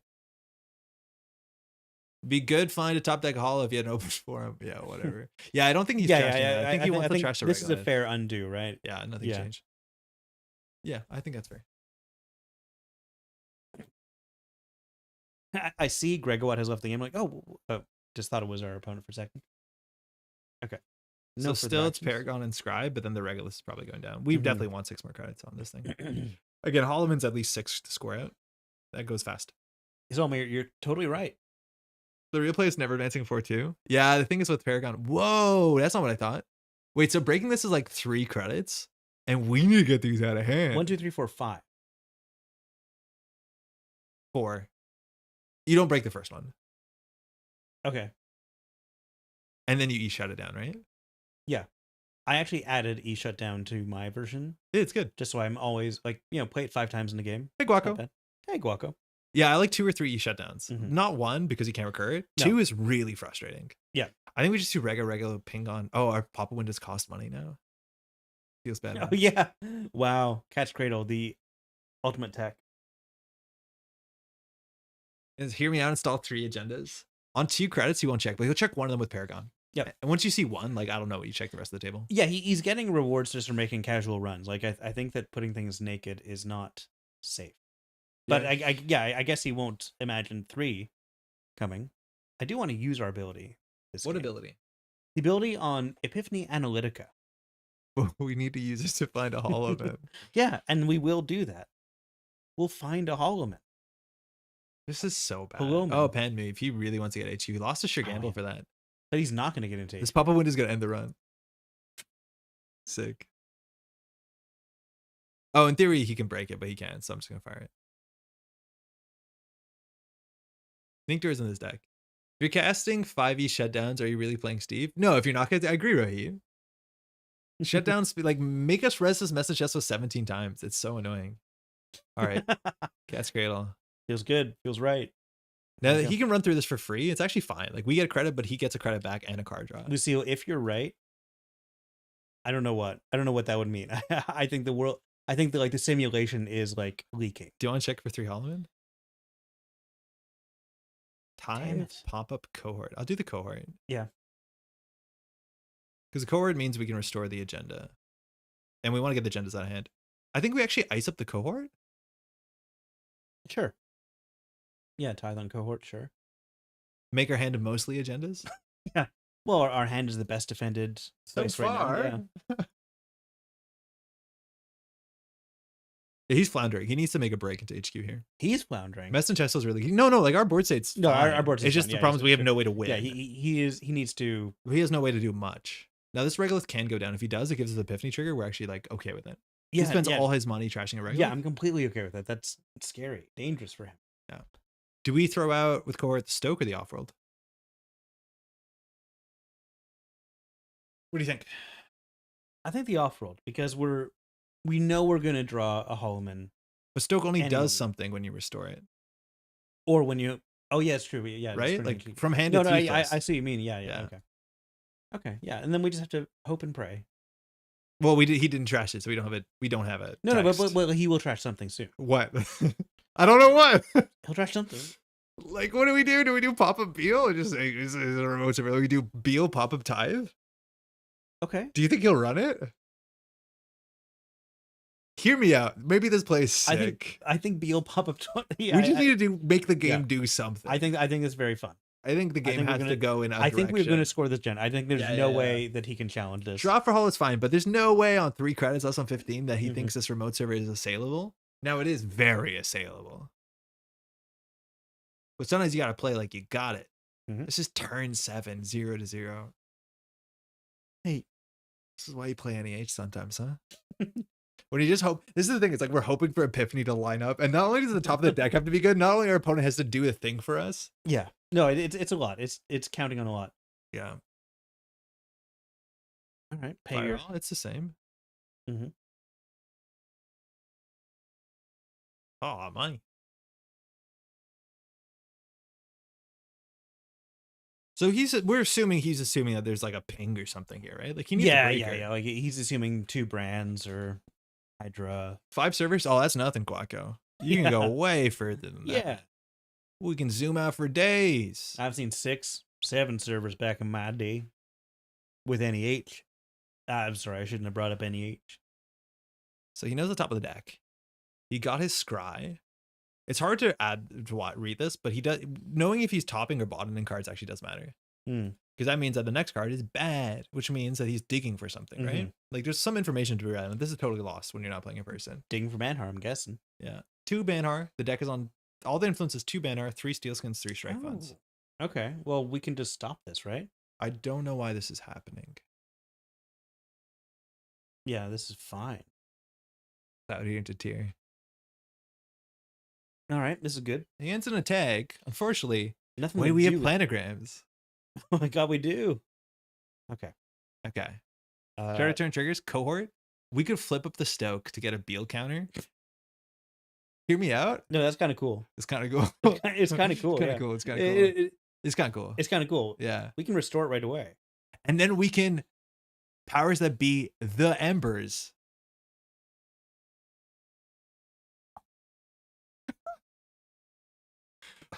Holy crap. Whoa. Wait, what? Install Arella and then score the Beal? Is that the play? Install Arella, advance. Res Arella, res powers that be. Yeah, Arella is not going to work with this, but it's still going to be good. No, we have no cards in hand. Yeah, so maybe we don't do the Stoke. Yeah. Maybe we just do Arella and we install the off-world office. So we're just going to leave. What does TPTB do? Yeah, we have a spin dog. We don't care. Maybe we just get a Federal on the table. Whoa, this is actually an interesting turn. Yeah, I think using the powers that be just to get that agenda out of there is like let's put the agenda somewhere a little bit safer. I think that's fine. Isn't it reliability with Sense and City Grid? Yeah, it definitely is a lot better. Huh, interesting. I think I want to powers that be to stoke the embers. So, yeah, but what do we do with our last click? So we, I don't know, for credit or whatever, man. Advance. I mean, we can, powers, if we want to, we can even start by drawing or something. Or installing Arella, making it look like a defensive upgrade. Yeah. If we res it, we can install the off-world. But then we're leaving. Stoke the embers. So we can reinstall it next turn. Dude, that is totally the gaming play. I'm not even kidding. I don't understand. It's very funny. I completely don't understand. Okay, don't forget to res the powers. Yeah. Check this out. Okay, check this out. I think this is actually very funny. So if you res the Rella, so what you do is you score the Beal. You use the Beal to powers that be, which installs the Stoke, which gives you 2 credits, and then you Arella to trash the Stoke to get the off-world office. Okay. And so that we no, this is actually bad. Well, hang on. It fires it twice. It also advances the message test file. Well, I want to advance the off-world office, but the off-world office won't be on the table at the time the. Yeah, it will. Okay, look, there's a bad line and a funny line. The funny line is kind of the bad line. Is we install Stoke here with powers. Yeah. Stoke triggers, and we get 2 credits on advancement, right? Then we put the advancement on whatever the message chest, or we actually put on the pop-up window to bluff, right? No, we put on the right? Okay. And then with Arella, we overinstall the Stoke the Embers with the off-world office, putting the advancement on the off-world office. So next turn we can score the off-world office, and there's still Stoke the Embers in archives to restore on the next turn. Are you not picking up what I'm putting down? No, I am. It's very funny. Yeah, it's very funny. I guess it's very funny. It's very funny because now we can do who's done the same start of when you install trigger on the same Stoke? Like that's absurd. So we'll do Stoke in server 9. Place on an installed card. So we'll put it on the message. I love that we're using this to bluff. Choose a card in HQ. We'll put it on server 9. Stoke will be trashed. It's face down for Cohort. How is this not the funniest thing? It's face down for Cohort. So if they don't creatively it's interesting. So if they don't run it, we score off. This is the last Metropole Grid stream ever. There was a better play than I don't think so. No, the better play is actually just powers that be Rashida and then score the install the off-world. But the pop-up bluff is legit. The problem is they'll boomerang it, and if they boomerang this, it doesn't have to run. Funny. So maybe we should have put it on the tithe. Okay. See, now they have to deal with the Cohort because there's a face-down card. Right, a card that all they have to do is go through a pop-up window to challenge. Yes, but it gives them a card draw. And we have Spin Doctor. Oh, shutdown. Nice. Getting cards out of hand is not the worst thing. This guy gives Netrunner less. And these lines are incredible. I know what you're talking about. I've never given a lesson in my life. Look at this Ending the turn play. with a not even challenging. I think This play is sick. Because now we can powers that be to Yeah, I know. install the Stoke the Embers. I know. It's good. Oh, fuck. No, it's okay. It doesn't work. We're not gonna do that. So We're now gonna do the Aurela one- is useless unless we want to put this Stoke on server 7, Oh, which we will. only- Because that's fun. Because that's really fun. the one from Archives.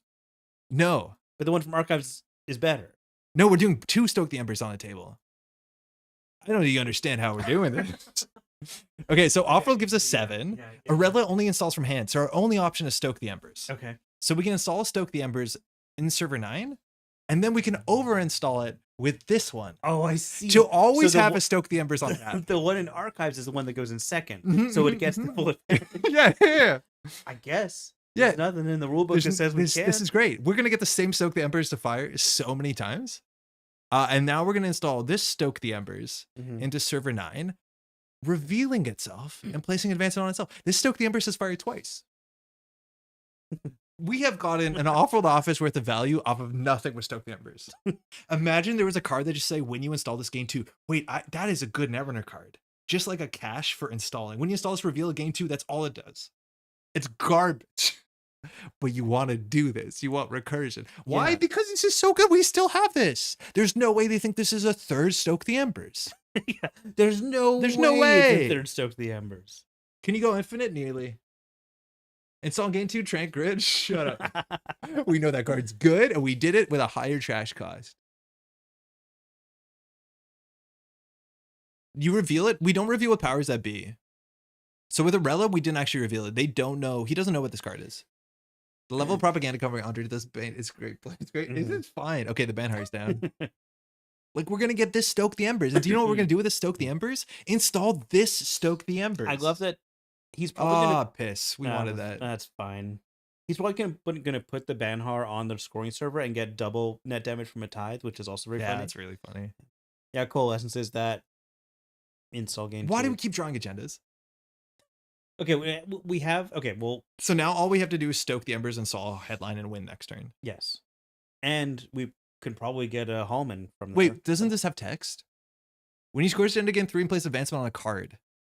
Oh, if we had a 3-1, we could win. If we had in hand instead of the 3-1, the 2-1, we would have won this turn. Yep. Opponents had enough, rightfully so, for Humor Guard Infinite combo. So I think we just score this and install the headline. Yeah, sure. Do we advance the headline or do we advance the Messany? I think for Aurela, we have to advance the headline. Well, with Aurela, we advance the headline, but with Oh yeah, we'll do Stoke the Aurela Ember. first. Yeah. Server 9. Imagine we just didn't know. And now with Stoke, we get advance something. I'm assuming we either advance this Messany. I think we do this Messany. I think we do that Messany. Yeah, because he might go HQ. Mm-hmm. Yeah, if we had Cohort, we would have won there. Obviously, our problem is our opponent is like stopping us from winning. Skeptical and amused. Everything we did was hella sick, and I don't know why everyone's not on my side. We had so much value from this agenda. It was genuinely cool. I do think it was very fun. I was confused about like, I was worried that you were going to do something that was intentionally bad. No, everything but it we did act- was it good. It was actually kind of. It was good. Yeah. It was creative. Kind of good. Okay, now he's running server 9, which is fine. Mhm. There is an agenda in there, but he thinks this is a Messna Chesvo. Yeah, and Now he can break Messna Chesvo. I kind of like him running on server 9. You should have Epiphany to try and win on that turn. I don't think we could have. Yeah, we res tithe. We get extra net damage for our net damage How value. could we have won that turn? Load bearing pop up. I know our jig is up here. This might hit like strike funds and steel skins. That's a bad thing. Well, it probably will. Yeah, at this point. Oh no. Okay, well that's a breaker gone. What was the other card? Tremolo and Earthrise. Oh yeah, there we go. Funny enough, if this was actually a Messna Chesso, Mhm. he would go to 3 credits. Couldn't break it. If this is the ice that he thinks it is, this run doesn't work. That's funny. Unfortunately, Well, it's an advanced Maybe he was pop-up win. hoping we'd hit. Maybe he was hoping we'd hit a strike fund. Epiphany Hollow, click Hollow to score headline, comes in with 2 counters, click 3 advance. Wait, would it actually have worked? Sick, yeah, I know. Okay, but how do we score now that he knows our scoring remote is this? We just top deck with 1-2-1 and we win. I guess we just Or Hollow Man, right? or we Epiphany a 2-1. We still have Restore into Stoke. Like, we can score from many different lines. If you Epiphany Holiday, we just won. Oh, piss. We have to look at the replay. Yeah, remind me to look at the replay. I'm not very good at intuiting that, but you're right. We could have won. Now, he has to clear the tag because otherwise Banner goes down. Like, the headline has relevant text.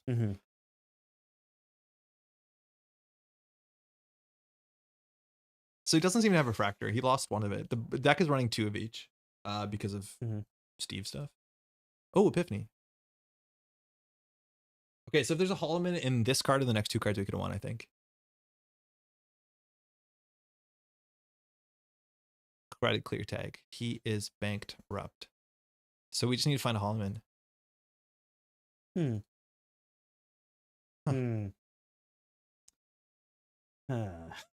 How do we win?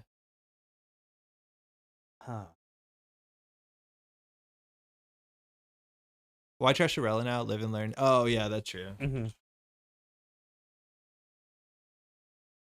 there's no point when we're on game point. Just reinstall the Irella, have him gain 4 credits. That's easy.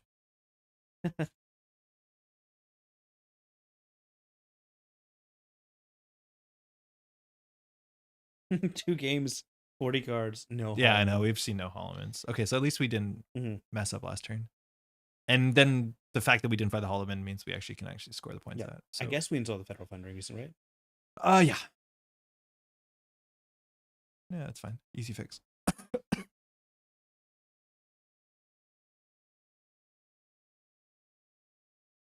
Oh, you can't interrupt this trigger.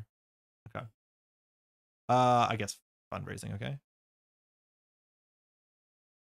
Yeah.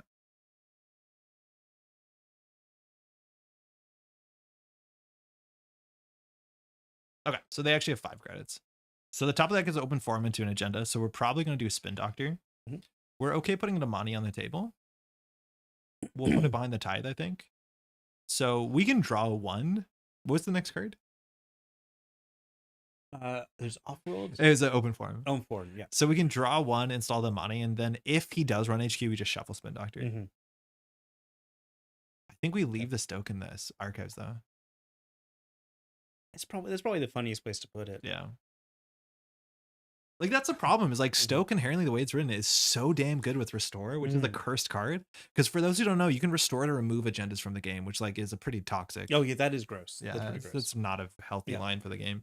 But like, if we had another NBN card that installs from archives, the problem is like anytime you have a card that installs from archives, everyone hates it. Yeah. I wish we did put something in server 9, just because then he has to run it. I'm not convinced you have Holo Man in the deck. I'm pretty sure we have 3 of them. Yeah, we did check the deck after the last game. They were there. Banhar's on HQ. Yeah, Messney's pretty annoying with the counter. Store is funny to create the no-win games that just deck out. I wouldn't say funny, but it is definitely a thing you can. This run's not going to be successful. Am I missing something? No, they've got Banhar and then Messney. Oh, but they can't. No, you lose. They can't 3 break for the Messney. Messney. I don't think you can break.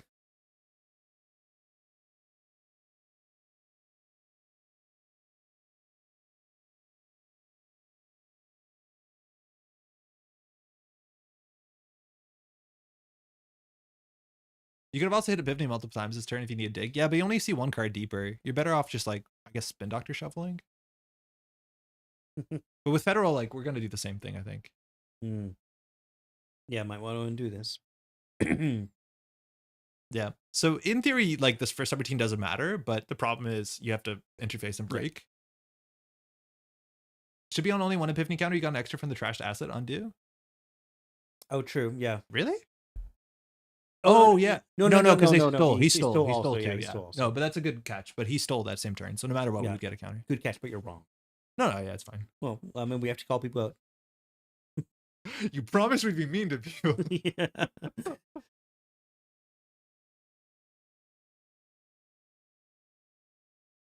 Should we always be Epiphanying instead of drawing? Like, if we're ever going to click for a draw, we might as well Epiphany. No.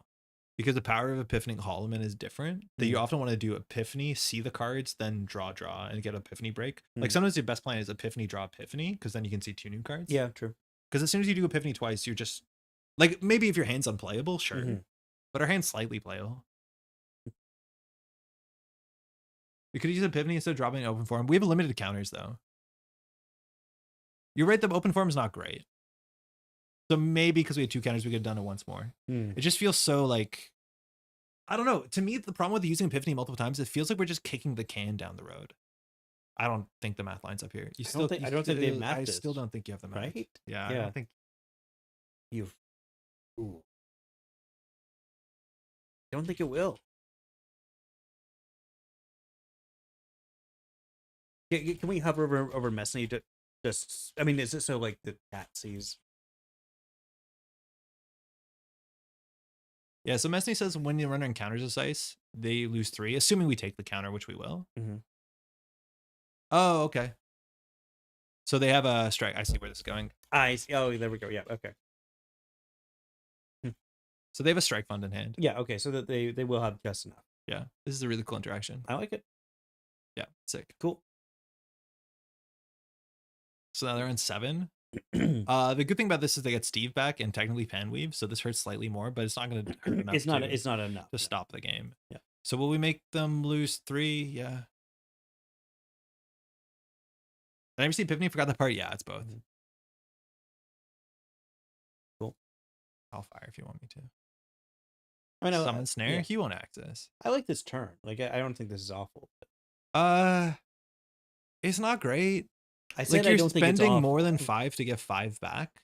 You do technically get 7 back because of Panweave Paragon, and you get the Steve. One thing about playing Steve is like you tunnel vision on Steve. Yeah. The thing is, like, you lose to the table, you don't lose to making an HQ run. Okay. This should hopefully win. Fuck. Oh, we were meant to Spin Doctor before this. Oh, that's on me. We were meant to Spin Doctor before. Yeah. All right, so we rear into the top. Yeah, I forgot. Okay, so either we Epiphany and look at 2 new cards, or we Spin Doctor first. I'm gonna Epiphany. Why not Spin Doctor first? Like then we see maximum new cards. Because then we have to strand this, and I don't want to. I think we're just gonna do it. If we find a Holo Man, we win, right? I guess so. You could install the Cohort instead of drawing open for him. Yeah, I would guess, but that seems a bit results oriented. Like it might not have been. Nice. Okay, there we go. Restore. So we haven't installed anything from hand yet. I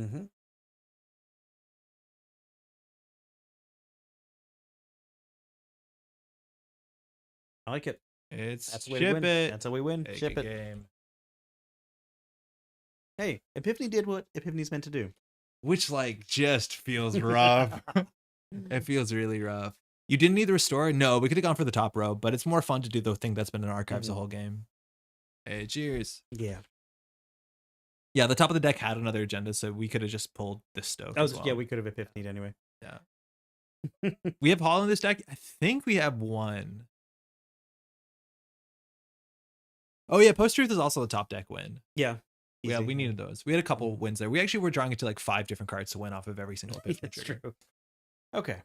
Good game. Good game. This deck is still too similar to the deck I played before, and I feel like the one I was playing before felt even faster, and I don't know why. Yo, Shenros, good game.